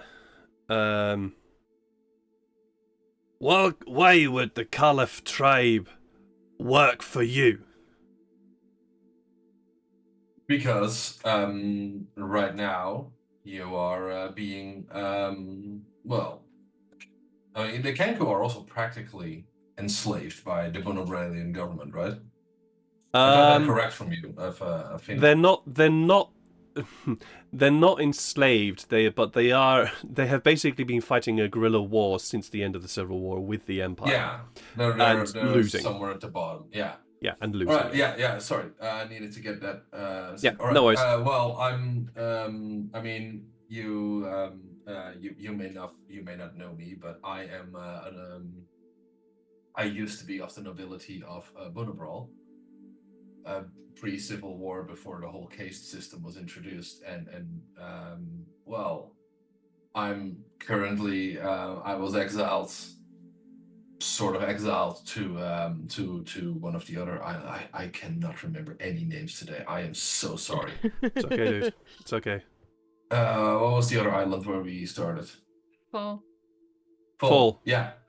I exiled myself to Fall, and now I'm back, and yeah, I'm seeking to get rid of the hierarchy. I want to get rid of the Bunobril, of the priests, of the whole order, of the whole system as it is now, and eventually I want to build a new empire, one that is not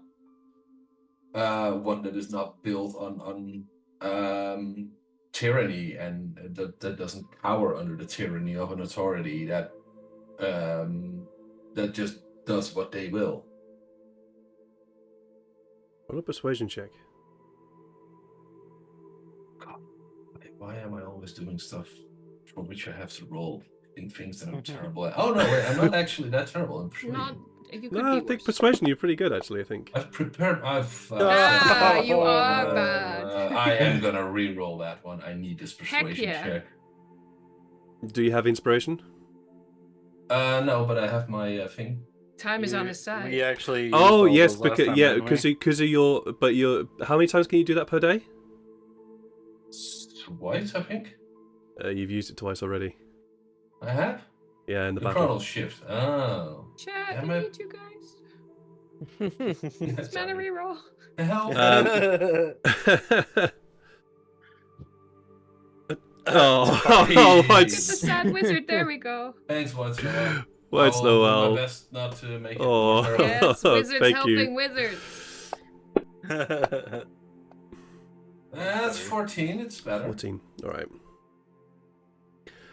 Thank you, White Snow. That's very kind of you. Thanks so much. As you are telling this, as you're speaking this quite impassioned speech to the captain and this Kenku, there's almost a look of incredulousness on their face, particularly particularly Tabaxi's face. Kenku are a little bit more harder to read, considering when they're all wrapped up as they are right now. But the look of incredulousness of the captain. But that would make you at least 80 years old.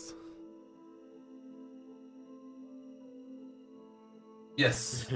I was used by a wizard as an experiment, and it's you may have seen me influence the flow of time here and there a bit during the battle. That's part of the powers that I got from his experimentations, and I know that he's one of the he's not the open powers, but he is the power in the shadows, and I want to cast him down from his dark throne.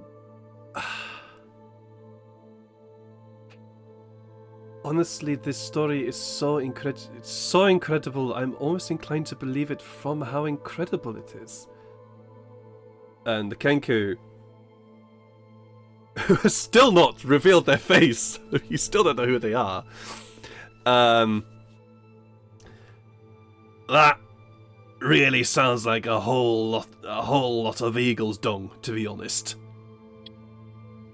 Oh, I can prove it to you, and How? by reaching into my back pocket and fishing out the banner of my house, my family's, and show them. You show them the banner. You show them the banner of the House de Fontaine, and the Kenku looks at it and goes, "Well, it's just that's a nice bit of cloth with a good design on it. What's this about?" But the captain looks at it. You are of the House Fontaine. Huh. I am indeed the last son of the House of Fontaine, Ivrea. Interesting.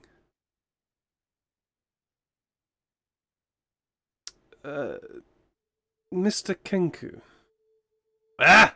Oh, for God's sake. Name's Baanan. Baanan. I'm Banana. curious to see where this story goes. Partnership? Why? Do I have to work with you? Listen, do you know how to fly a skyship? Which point Baanan... No. So, if you want my ship, you'll have to hire me. And since we are sort of employer and employee right now, through necessity, might I suggest a partnership?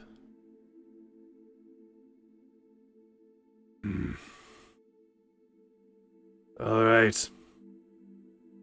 Partnership for now. Good. This at least gets me out from underneath the guild. Mr. Human, Mr. What should I call you, my lord? That feels No, so just- strange to say. Yes, it does. Trust me, especially if you ask my companions. Just call me Tafari. Tifari. We will be with you. We will work with you. I'm very curious to see where this story goes. And you've given me a bit of an out. I do have one request of this partnership. Name it. Break my current employee engagement, please. Out of character, what was his current employment? He has not said. Oh. At that point, Okay. Sure. Sykes No. uninvisible next to him. What a dick move. Hey, shit! And he goes to reach for his weapons. Realizes his sword is gone. He goes to reach for his other weapon. You're looking for this? You hold up the pistol. Mm-hmm. You smile at him. I remember you Seems shooting you have me it. earlier. Yep. I And mean, I put it back in my bag. the Good I thing want that this back. The captain's a female. We'll by the see. way. Oh, Yeah. right. Sorry. I want that We'll back. see. You can have it back because we got company incoming. Ooh. Big company? I look to her and I say, "Have you fought a sandworm before?" No. I've seen them from a Good. distance. Good, because you're about to fight 5 of them. Hey, fun times. Or 3 of them. I don't know. I saw 5, didn't I? You saw 5 large creatures. I saw 5 large creatures coming, and I'm assuming they're sandworms. Baanan immediately pipes up. What size was it? What did it look like? Well, I saw them from. They're not here yet. 'Cause I explained how my my thing works. That I can see magical energies from 5 miles away, but they were coming towards us. There was also one bigger one sitting. I think it was closer. You said No, further away. further away, but it was not moving. But there was definitely Right. sand kicking up behind Show me. 5 of them. Show me. Show me. I'll bring them to the deck. He looks out over there, and he points at the small dust cloud that is just moving rapidly towards you. Yep. Oh, I think I know what those are. Shit, I probably heard the vibrations. Fuck. Okay. Yep. We need to hurry. Or All we right. put him here. You hear him go, "Ah, ah, ah," and this horrendous cawing sound yells out. And immediately, the Kenku who were building pyres look up, drop their wood, and run forwards to create a wall, as it were. What are they Those are Dune Stalkers. He said 5. Oh. Were they? Was the one that Atlas fought really that big? Yep. Oh shit. Mm-hmm. Okay, I'm no longer as scared. You said Dune Stalkers, Captain? Aye, they're Dune Stalkers. We can deal with them. We've done before. Though. Oh I've defended them off a lot. I'm no longer worried. One of our guys on our one of my friends ripped one's head off. So What? yeah, you know Atlas down there? He fought one hand to hand. I was there to witness it. You know, if I hadn't witnessed his prowess earlier, I wouldn't have believed it. But I have, so I'm kind of believing that. Alright. Yeah, it wasn't even a competition. It really wasn't, actually, no. Alright, cool. Never mind. I'm not as worried. Alright. Oh. Well, my False alarm. Just Dune Stalkers, everyone. my gang will keep us sorted. So yeah, actually, Shania Farrell Atlas, you heard the yell of Baanan, and watched the Kenku, a goodly amount of the Kenku just drop what they were doing and run and form a wall, effectively, in front of you. And all of them have drawn various bows of various different styles. Some of the bows actually start crackling with energy as they get drawn. Atlas will meander over slowly, and he'll just be like, Oh, "All right, yeah. I can take him." Glug. Yeah. By the way, Baanan, Do we have an ETA of when they're arriving? Sorry, Neil. no, you're fine. It looks like they were still a decent far away. I mean, how fast were they running? Does it look... They were moving. They were moving pretty quickly.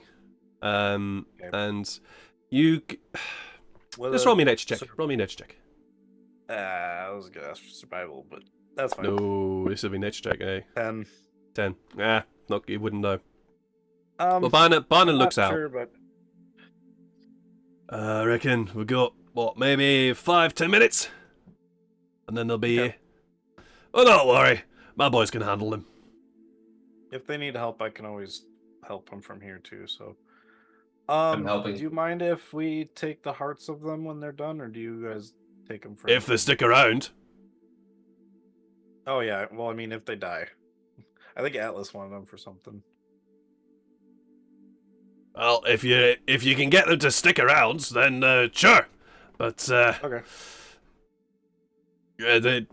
we normally just drive them off with what do we call it? A unified defense. That's the only way to deal with them. So them Dune Stalkers. Okay. No problem. All right. In which case, never mind, Captain. I'm keeping your gun for now. You just see it. Fine. I'll give it back once we figure out how to use it and make one. Because I'm gonna give it to Nefane later. Of course you are. All right. While this is all going on, is there anything in particular that you guys want to do, or are you guys just waiting until these Dune Stalkers turn up? Short Yeah, rest. mostly just preparing. Actually, do I have time to meditate a little bit? You know, just like a...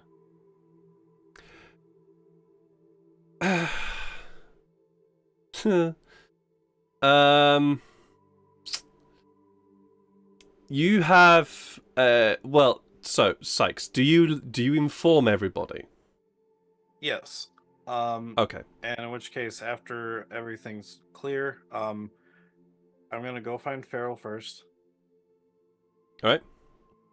And So- yeah. You inform everybody as to what's going on, and you inform everybody. So you got 5 to 10 minutes before they arrive. So short rest ain't gonna happen. Aw. Mhm. Sorry, you need an hour for a short rest. Yeah. Yeah. Um. I only need to cast one spell and then I'm done for the combat, so. It's like bam, and I'm like, all right, I'm leaving. That's fair. Is there anything in but- particular that you guys yes, want to do in these next I 10 would minutes? Yeah. like to ask Atlas if he can become a willing creature about 20 seconds before the June Riders Like Riders cannonball arrive. Stalkers. Stalkers. And I will tell him that I've learned something today, and I can turn him into the scariest creature imaginable. I'm not already sure. All right, preparations are done. Just a quick question, Tefari. Is this a spell that you have gained through to your level up? Yeah. Then you don't have it just yet. That only happens until you get a long rest. Sorry. Ooh. Yeah, I didn't. Bummer. You I've weren't been here rolling when I -1 meant this whole when I said time that. because all my stats went up. Yeah, you did. You weren't here when I mentioned that earlier. So apologies. So do you want to redo your preparation there? Nah, I'll still be fine. Okay, cool. All right. Still got enough toys. I'm gonna go find Farrell. Fine. Atlas will drain the battle and have a club. I'll Wonderful. roll a con save for you. Please do. And then if I find Oh yeah, because you're still blessed. Oh. Although blessed only lasts for a No, minute, so you should. probably not anymore. Yeah. Yeah, so move the 3 from that. That's still a 21 though. Yeah, should be Okay. 20 then if we don't count the level level up things, but So 20. Okay. You're drunk. Oh, I will say this: you're drunk, but you're not at disadvantage good. because you rolled a 20, a dirty 20. Oh no, when you rage, you become an angry drunk. Wonderful, Yes, love he that. Will be. All right, Farrell, Sykes has found you. Still Okay, kind of buddy. looking like sort of out of it. He's like, what's going on? Well, one, I know you've been looking for me because I heard you earlier. There was stuff I had to Yeah. do first. What happened to you? You just disappeared. I thought. Don't worry, Well, I'm okay. I thought the worst happened. I just give him a little shoulder hug. I was looking after everything was done, and we had the ship had fell, and I saw everyone was surrendering, so I went back below deck. I found the saffron that I need, and then I went to Fucking the captain's saffron. quarters. Okay. There Couldn't was get a in, I had to lot. go through the window. There was a lot that happened when we brought down the airship, and I just feel really bad about it. Things like this happen. I mean, it's not your fault. I know. And you know, death is a part of life, but it's still Besides, even after all of this, it sounds like there was a compromise, and they're getting along again. Ish. I'm not sure how it works, but Tafari got them to partner up. oh. Well, that's good. But anyways, what was it that you I just wanted to you know let you know I'm here still. I didn't run or anything. I did what I came to do. So, I will say now that that conversation took a little while. So the June Stalkers have arrived. All those of you who wants to take part in the repulsion of these June Stalkers, please roll me an initiative check. 12. Oh.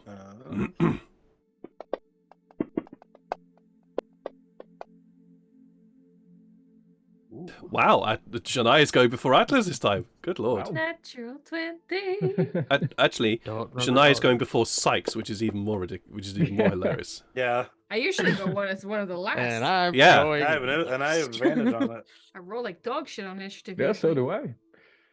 Okay, Hey, so good job, man. this is going to be a bit of theatre of mind here now. The June Stalkers come charging and bolting and crashing through the sand and rise to the top of the sand dune before dashing down the other side, looking as though they're about to bowl into the thin line of Kengu here. Shania, you are first up. What would you like to do? Well, by now I have also made somebody procure me a bottle of something. So I'll take You a have swig, definitely hand over the rest to Atlas, and draw some swords and get to it. Basically. Go for it. Let's make some kebab. Go for it. All right.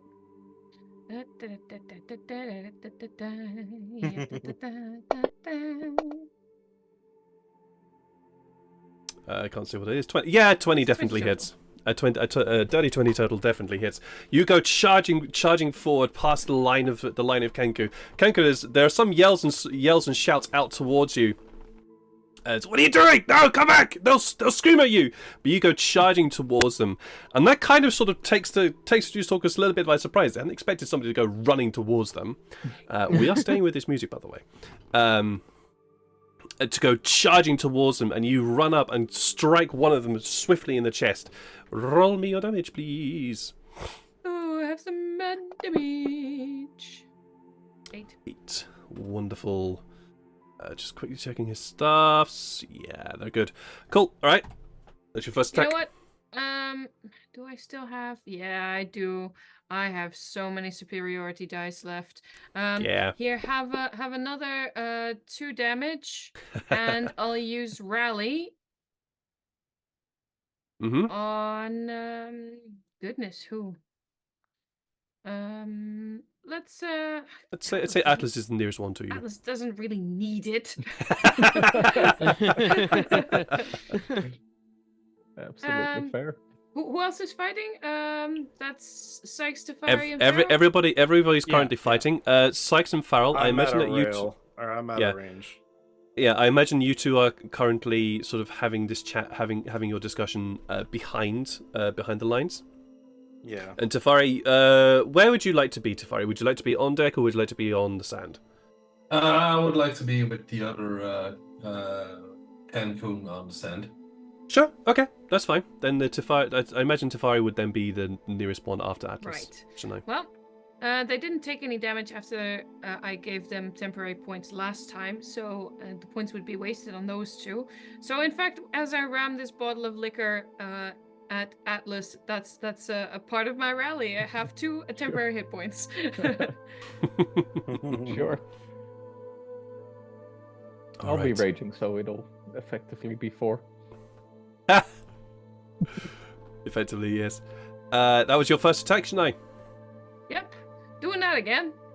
Yep. A big old Ooh. swipe, 22 With me definitely offhand. hits. Doing about this much damage. Ooh, that's a nice Nice. chunk of damage. And my third attack.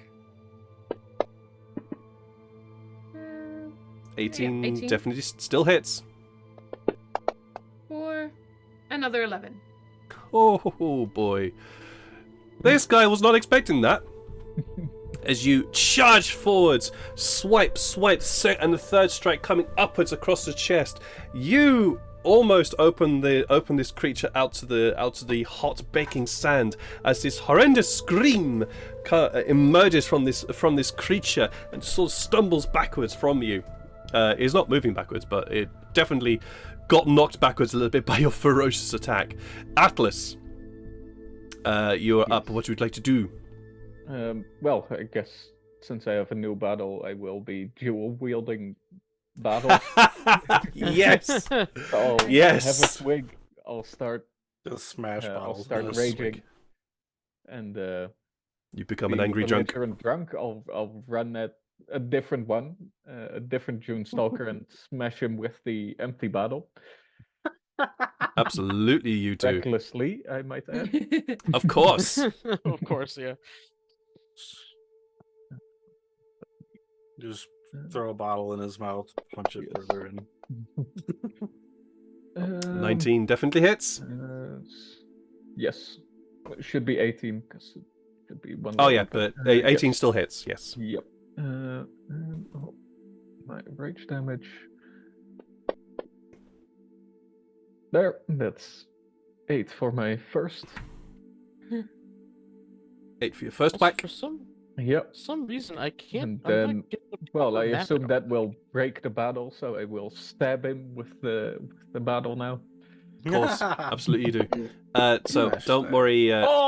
And there's a natural 20. Nice. Max damage. There we go. Nice. Well, not quite max damage, but pretty good. Mhm. Almost. 12. Almost max damage. As you run up to another June Stalker, and you run up, and again there's that sort of like, what the fuck from the June Stalkers as you dash up, crack him over the head, and slam almost backwards, backhanded into the chest, almost leaving the bottle in the chest of this June Stalker as they run onto it. Mhm. Yeah, that hurt. Yep. Be that your turn? Yes, it is. Just after your turn, the Kenku unleash arrows at these guys. So I'll just simply roll for all of them. Hopefully not roll a natural 1. No. Good. There we go. They all hit nicely. Just have a quick look of. Oh yeah. High So crit also, bows? No, Sorry? just kidding. High crit bows? They are not high crit 1920 foes. No, mask. no, they are not high crit foes. funny. Let's roll this. So, also, Sean, there is no map. It's his theatre of the mind right now. Oh, okay. Yeah. So that will be, let's double that. It'll be 6 scattered among them. So that'll be 38. 26. No, not 26. Just 6, please. Ah, damn it! I have to visually do these guys. Apologies. And then a few of them have lightning, so this will be lightning damage. Are they resistant to lightning damage? They are not. Perfect. So this will be only 4. Damn it. So brain doesn't want to work. There we go. All right. That is going to be their turn. The Dunestalkers now go. Unfortunately. So, the two Dunestalkers that are currently engaged with Janai and Atlas. Janai, the Dunestalker you're currently engaged to stumbles backwards you and screams at you. The mouth opens up wide as these long fangs extrude, and this terrible scream comes rending towards you. Please roll me a Constitution saving throw. That's acceptable. Let's go. 20, dirty 20. Dirty 20. You are fine, but you do take this amount. It's not this amount, but you take this halved.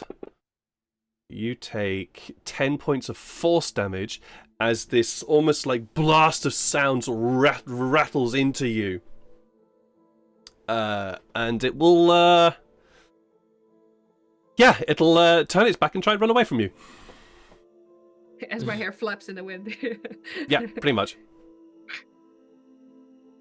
Are you gonna let it go, or are you gonna attack it? Oh no, of course not. No. It's a sentinel situation. Yeah, Yep. go for it. I'd already gone out of my actions. There we go. And have another one on the head. 15. Unfortunately, that one misses. Not so strong. Not so strong. Maybe it's just like there's a slight sort of ringing in your ears from the scream, from the sound waves that just suddenly buffeted you, and so you go to try and stab out, but unfortunately you are. It seems to not be quite where you wanted it to be.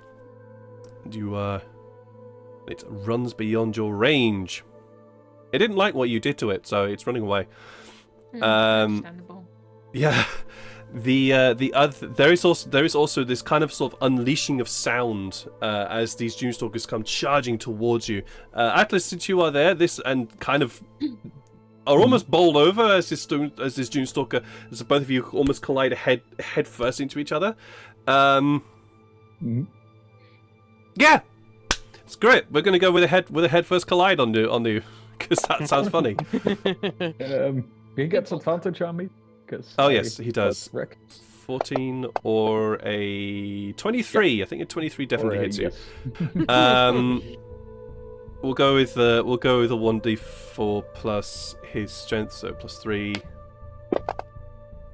So 7. You take 7 points of bludgeoning damage as the pair of you kind of headbutt each other almost. The juice also staggers back a bit and is going to try and so that would be so that'd be 3 points of damage. Nice. And it sort of stumbles back a bit and will swing out with its claw towards you, trying to scrape across your chest. It does have advantage because you are mostly reckless. Taken up by the temporary hit points. Yeah, that was you. By You the took 2 liquid points, courage. 2 points of bludgeoning damage on that. Mhm. Does a 16 hit you? Yes, that's my armor class. All right, so you will take this halved. So 9. So you'll take 4 points of slashing damage as it strikes out with its claw towards you, and it doesn't back away from you in terms of actual combat, but it kind of sort of sizes you up, trying to see what you do next. Mm-hmm. The other Dunestalkers are all going to scream at the the line. Actually, Tafari, you're in the line, so could you roll me a Constitution saving throw? For me, please. Damn. And I will roll one for the Kenku. 19. 19. Fine. But you will be taking what? Oh, they're also good. Bloody hell, my guys are doing well. They're good So at con Atlas, saves, you take 10 points of force damage as this wall of sound just rocks into you, and also the other Kenku take 10 points of force damage. They looking a bit rough from it, but they're okay. And the Dunestalkers all run up to the line, but that is going to be their turn. Sykes. All right. So, first off, can you drop? Because I wasn't invisible starting this. Oh, of course, yes. Can you Thank drop? you. And I'm Yep, actually yep. going to be casting as a bonus action Hunter's Mark. So I will the Pass Without That's what Trace Chase goes will away. also go. And the 95 feet above, I think I could probably go, but I don't know. Oh, yeah, because you're no Any- longer above ground, yeah. Yeah. I mean, technically, I'm still on the ship, assuming I can fire. And if they're 90 feet away, You wouldn't, or... if you were going to have a chat, if you were going to have a conversation with Farrell, you Okay, wouldn't be yeah, on the true. ship.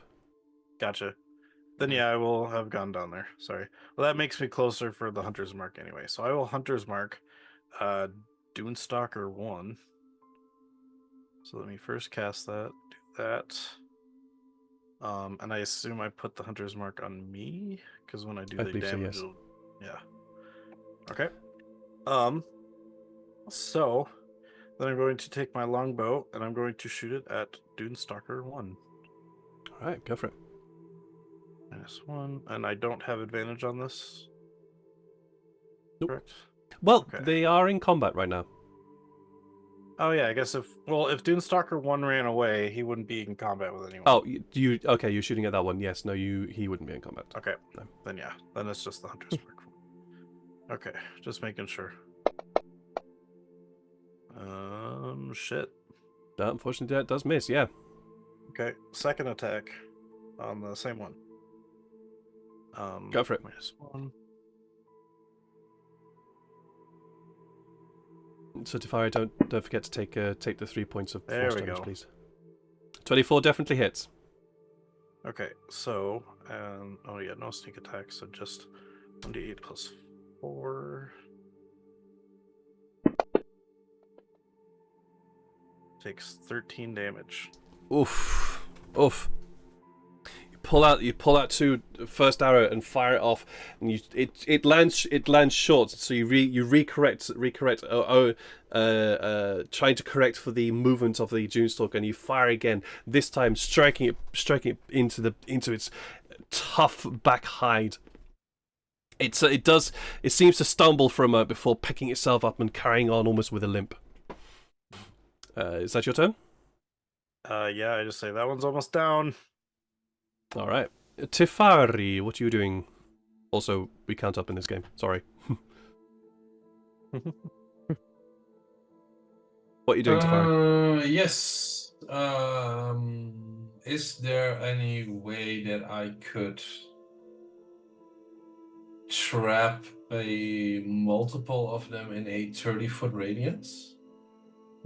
I'd say so.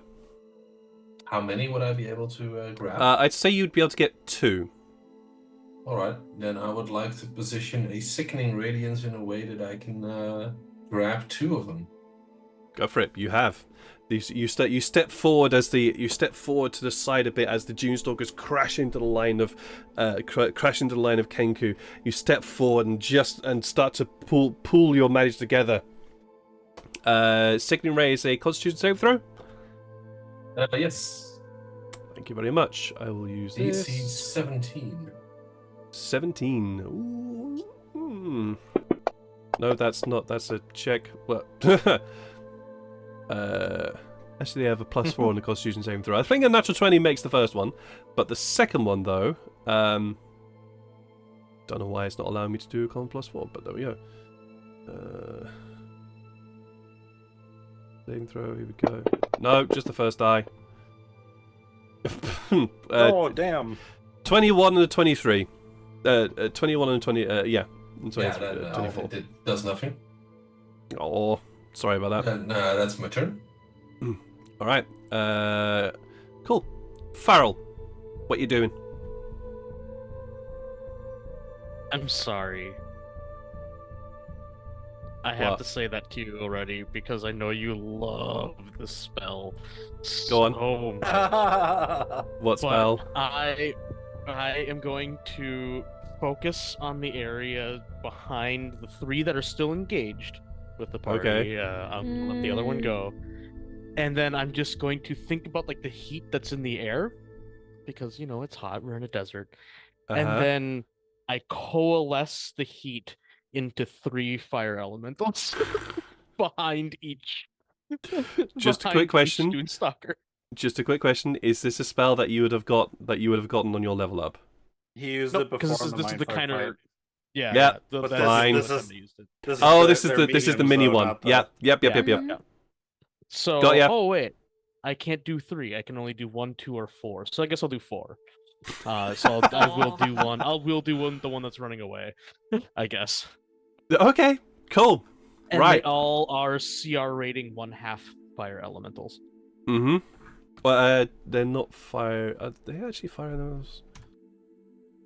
Or at least something with like the fire elemental, like, or the elemental key. Fire trait.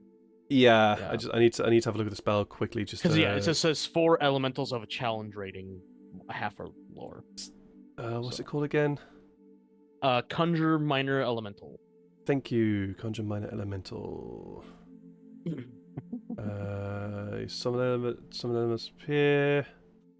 We really want to kill these dudes. So you're doing 4 half rating. Yep. 4 at rating 1/2. Okay, cool. Fire elemental. I said I'm sorry. I knew that you were gonna be. Yeah, not but we know happy you with don't it. mean it. No, we know you don't mean Only it. a little. Yeah, sure. All right, cool. These tiny elementals suddenly rise from the ground, from the air around, crashing into their lines. I'm just having a quick look at the spell. Appearing occupied space, choose that. Yeah, and the spell reference unit commanders. Roll for initiative. All right. Please roll me a d20 plus 1. Yep, they all act on their own, or on a separate. Yeah, they all act on their own initiative. Wow, they have a 20. Fucking hell, jeez. All right. They're very fast, apparently. Apparently they are. The DM has the creature statistics. No, the DM doesn't. What are? Is that your turn? Yeah, that's all of it. But now it Perfect. also gives everybody that's in melee combat advantage because I Mhm. put them each behind. So Nice. Yeah, if they didn't already have combat advantage. Should I? Well, actually, that's a good point. Top of the round with Shania and Atlas on deck. Well, you know the deal. Chop chop. Yep, chop chop. All right, so you, and as are you far going? as the verbal command, I just tell them to attack. Sure, no worries. Are you going after the one that is running away, or are you going after the one that Atlas is currently sort of headbutting? There's ranged people for that. I Okay. I wouldn't want to rob Atlas of a good time. So so I'll take the Fair. nearest one that isn't occupied at the moment. Isn't occupied? They're all occupied now. Yeah, that's true. yeah. They all are Suppose. in combat. All right. Not directly by my friends anyway. Sure. You turn around and start running towards the line that has kind of been bowled over a little bit by these Dune Stalkers. Yes. And I'll hiss at the nearest one before striking out with my blade. Sure, no worries. Just because for it. they've been screaming and it's rude. Yeah. Obviously. Oh well, that doesn't go so well. 10 unfortunately doesn't hit. No, maybe it's because there's a fire elemental behind one of them. Well, It you is do get. distracting. Yeah. You do have. You do have she's advantage. flanking. Yeah, you're flanking. Oh, so you I do have advantage. You're very right. We'll go with that. Sure. Bring it. That's a natty one. That's fine. Well- So it'll be a 10. It's the heat. Alright. It's the heat. Yeah, It's It's too still much really heat hot now out. that there's fire elementals here. that's okay. I've got another hand, and then I'm quick enough for a third attack, so we're still Yeah. fine. Um, 2 more dice, that's right. I have a 26. 26, that'll hit. or Also, you have a prehensile plus tail, 16. right? You could probably stick a sword in that, right? yeah, well, Don't give her ideas, Dagger. please. no, I've already Little had this dagger. idea, and I thought it would be a little too much. Yeah. Um, You could also stick a sword in your mouth and use that as No. trust me, I Oh. use that tail for things, Stick it in your but toes, and your not fingers, battle. makes I'll claws, roll our third attack. and your butt cheeks. Wait, what? 14. That's not so hard. A 14 unfortunately does still miss. Okay, well then, just the one hit with 14 is plenty. Yeah, no, you did pretty good. If I've got movement left over, because I know my mates, I'll back up a bit, not out of like range of the creature too much. Sure. If it has some longer range, but I'll back up a bit just so that they have some ability to move past me spell-wise. All right, okay.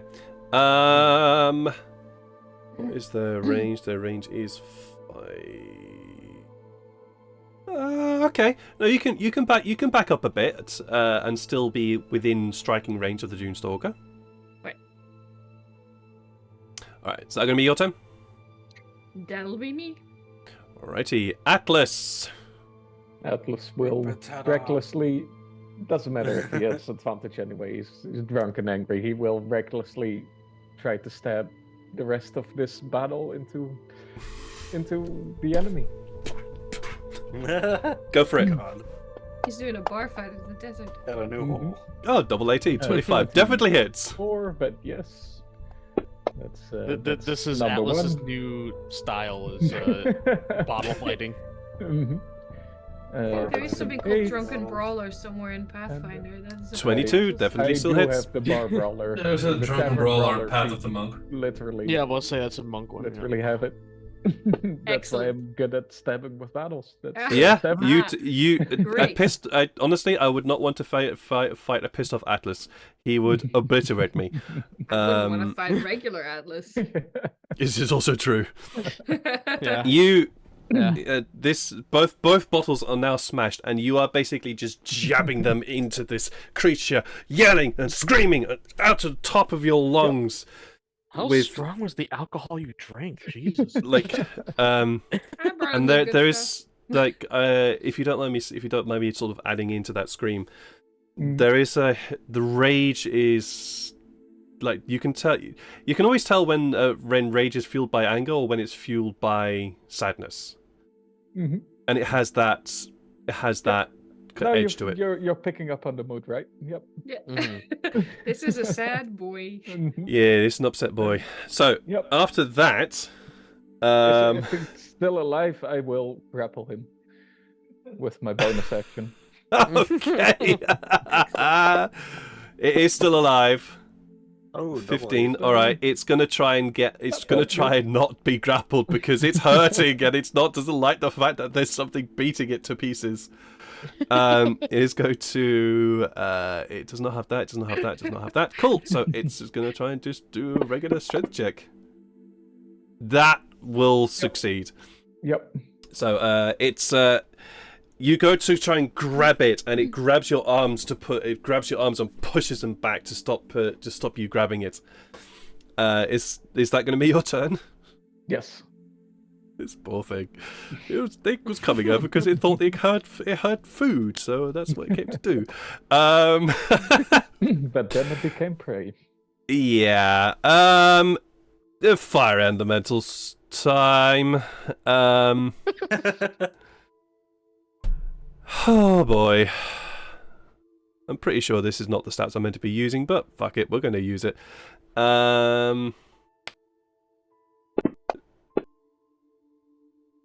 14 plus 3 is 17, just hits. Wow.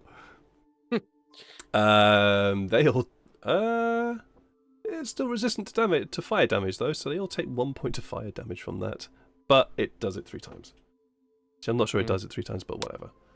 We'll go with it. We'll go with what I'm reading. 18 plus 3, yeah, definitely hits. And that misses. But to that one, it'll be 25, 11, 11. No, it's Kenku's turn because they rolled really well. Oh no, they don't. They roll badly this time. It's probably due to the fact that they got bowled over by a whole bunch Roll of on the Doomstalkers. Kenkus? No, I was kidding. Probably didn't help. It is the Doomstalker's turn. That one's running away. The one is that he in the radiance? no, this one's not. This one's not. This Okay. this was one that Chennai ran up and started whacking, and then it went, oh, that hurts. No, I'm not sticking around, and ran. The one that you're currently engaged with, Atlas, it doesn't like the fact that you just battered it to pieces with a couple of broken bottles, so it's going to turn and run. I will try to punch. Go well, for it. can I try to grapple it instead? Yeah, sure. Mm. It's like, you're not going anywhere. There's more I hope. bottle where that came from. 21. Oh, yeah, Jeez, you're wow. like- It will, of course, try and do an athletics check to try and not do that, and it fails. So you yell that you're not going anywhere, and grab it from behind. Yep. The others, actually, I should have rolled a d for them. So just quickly, do they get their screen back? He gets his screen back, so he's going to scream again. Not at Tifari's way. Oh boy. Ooh. 5d6 force damage to all the Kenku in that area. Oh dear. They drop. Ooh. That'll be their turn. Arrow. And does he get his screen back? He does not, so he's just going to go ham around. Let's see if he's able to do this. Nope, fails that one. Sorry, I hate rolling dice for myself. Nope, you're good. Right, so No, one that's of okay. them Gotta have it. will. Person Oh, he drops. Does he get his screen back? He does not. Perfect. So whack. For the ones that were in the sickening radiance, do you remember which ones those were? Yes, that would have been 3 and 4. Oh, okay, because they will still need to make a Constitution saving. Cool. I'll do that in a moment. Thank you. Because they're still inside. Sorry. Yeah, no worries.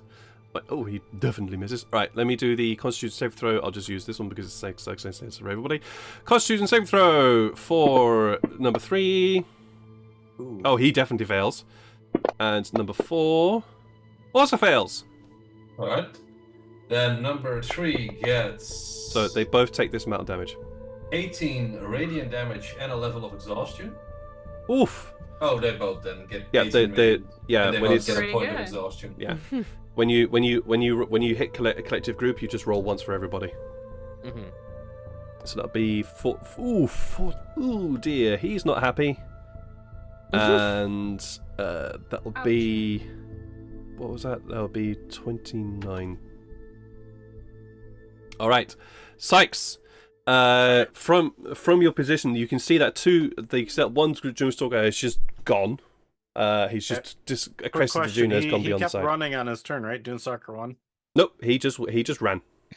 Okay, would that get an opportunity to attack from the fire elemental? Sean Farrell put one by him too. He did. Thank you very much for that. Oh, yeah. I didn't even think about that. Yeah. Fire on the misses with a 9. Okay. He misses. So carry on. Dice to carry on. Worth a shot.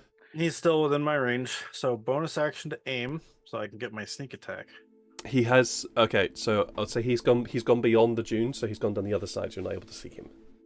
There are, however, 4 other Doomstalkers which you can fire at. Nothing escapes me. Doomstalker one, I have advantage on the third. No, I'm just kidding. I'm You just can't kidding. see him. I know, but that doesn't. My bow can't see it, so I can still hit him. You just aim like up in the air. And Sure.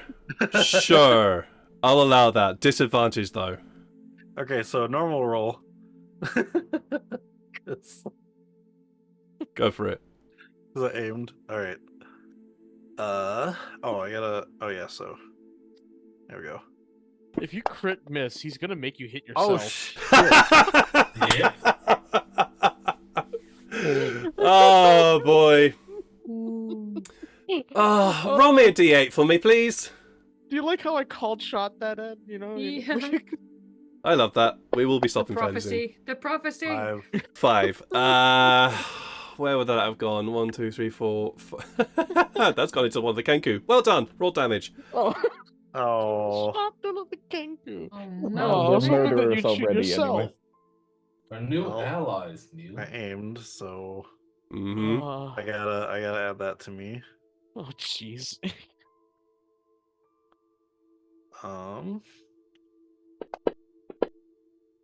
Oh wait, not the Oh my hunter's mark. gosh. Sorry, because I was Oh. on the Dune Stalker. Is that minus the D4 then, or the one of the D6? No, the 2d4 is the 2d6 is the Sneak attack. Oh, sneak attack. yeah. Yeah, it's correct. It's correct in this guide. Yeah, well done. You just dropped one of the Kenku. Ah, fuck. They didn't have a lot of hit Jeez, points. dude. Your second attack? But you know what? Second shot, because I missed the first. I'm assuming now I can't. Well, that didn't work, so I'm gonna go after something else because I can Right. shoot. You two can see that two one attacks. of the Doomstalkers has been grappled by Atlas. One of the Doomstalkers looks very ill, and two of them don't exactly look healthy. Okay. Well, first, because I shot the Kenku, is it within 30? Is Dunestalker 2 the one that Atlas is grappling within range of 30 of that Kenku? Yeah, I'll say so. Okay, I just look at the Dunestalker 2 and I say whale.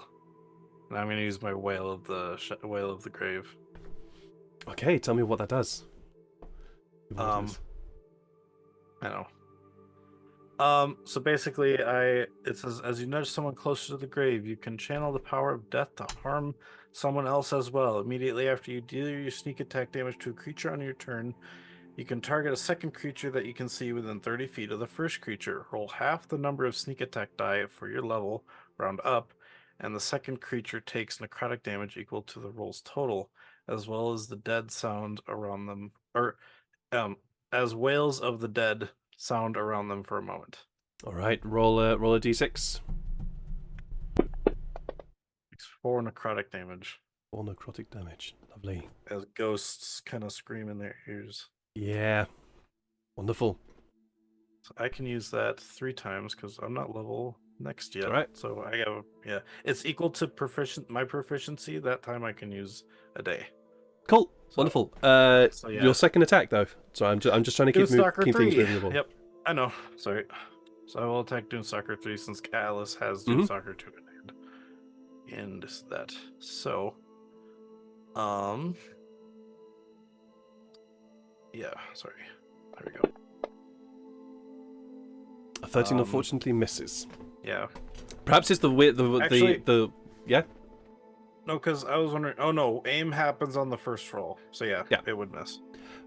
But it is in combat, so you would actually have advantage due to Oh, your okay, sneak cool. to your sneak ability. Gotcha. Then I will do that again. Your rogue ability. God damn it! Yeah, 13. then. Shoot another Kenku. No, you don't. It's advantage, so you would have taken the 13. Oh, got it. Okay. Yeah. Cool. Okay, so yeah, not a great round there. Are you gonna stay where you are? Yeah. Perfect. Tefari. Yes.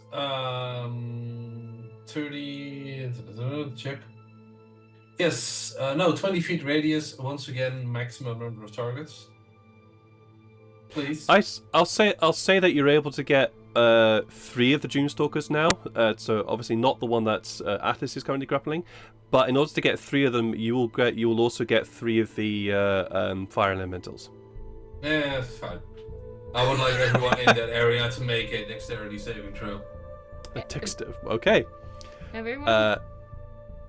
Within that area, so not Yeah. you're outside that area. Good. So 1, that's 19.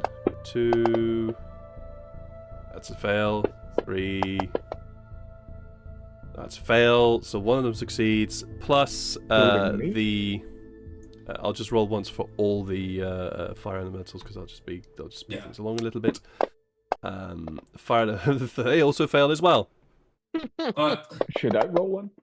No. You're out of range here.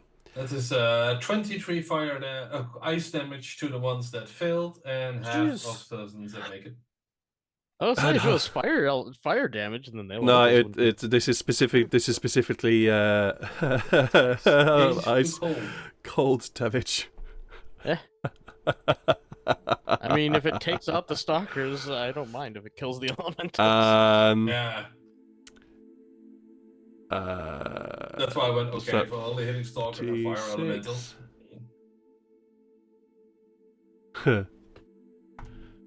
7 and fire elementals are surprisingly not. They are susceptible to water.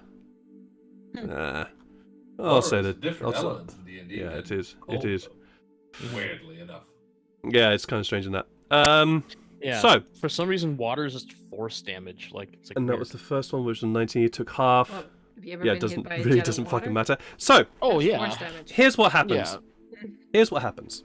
Tifari, Oh no, bludgeoning. It's not force. You- It should be force. this is your explosive ball, correct? This is your Yeah, this is ice your ball. ice ball. You gather what little coal there is, feeling it in the ground below you. You pull it up into your hands, spin it together, and fire a very small amount of it towards this group. Before the rest of the cold flows along that line that you just fired and explodes outwards, engulfing the fire elementals, killing them. Sorry, I'm going to make them in this case vulnerable to it because that just makes sense. Mhm. And not only do you wipe out 3 of the fire elementals, 2 June Stalkers immediately get covered in ice, looking as though they're about to dive into the Kenku around them before freezing up completely. Their mouths open wide in this scream that they look as though they're about to unleash. And the third one, it gets covered in ice. Ice breaks off of it, looks around in fear, looks at its 2 companions, turns around, and begins to bolt away. Farrell, do you want to do anything at this moment? Just to cast mass healing word on Sure. any of the downed Kenku to basically stabilize them. Absolutely fine. You So, just roll if roll your. Yeah. There's quite a few of them who are down. Yeah. So. But yeah, if there's more than 6, then I can't get them all. But yeah, it's 7 fine. health to, at least 6. It is more than 6, but with the fact that these June Stalkers have just decided to go, I'm out. Mm-hmm. Atlas, what do you want to do with your one that you're grappling? Kill it. Let's resolve that. Mm-hmm.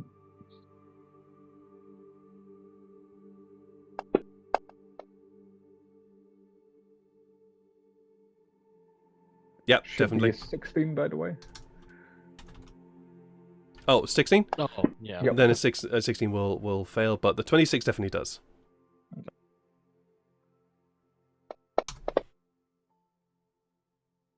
And 8 points Or of another damage. 8. Doesn't quite finish. Grabbing a Doesn't hold quite of it. finish it. But I will say with how weak this creature has become due to your battering and stabbing into it earlier, and the fact that the others have also just frozen, you are able to strangle this creature to death. And with that, we will end the session on that very brutal note as Atlas is scary, Atlas Unleashed. yeah, Atlas Unleashed, as Atlas is letting off his steam on poor innocent creatures of the desert that wanted to just get some food. We have run over time, unfortunately, so we're not able to do the memorable moments today. But there were a lot today that I have definitely very much enjoyed. A lot of very interesting conversations. But as usual, at the end of these streams, we are going to raid somebody. But for some reason, my Twitch decided to do something weird. So, why is it always unstable? That's really annoying.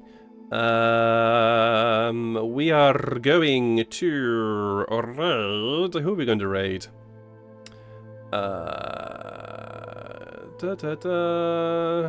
Who is playing Dungeons and Dragons today?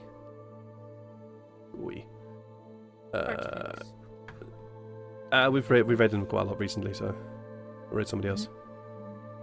It's a new person. Let's do a new person. We're going to do a new person, and I see that's out there. No, okay. The Spaniol. Chatting a well building. Voivode Kohutek. Wow, that is a name.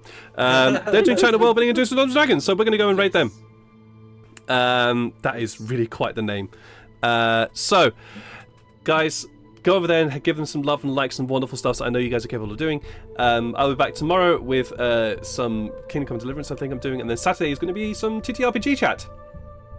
And there might be a special guest somewhere partway through that thing. So, pop by and we'll just talk TTRPGs, because I kind of want to do that.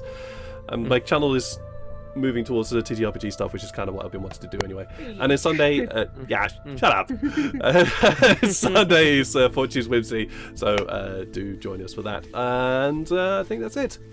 Take care of yourselves, guys. Love yourselves, love each other, give your loved ones big hugs, give yourselves big hugs, and we'll see you again soon. Bye. Bye. Bye.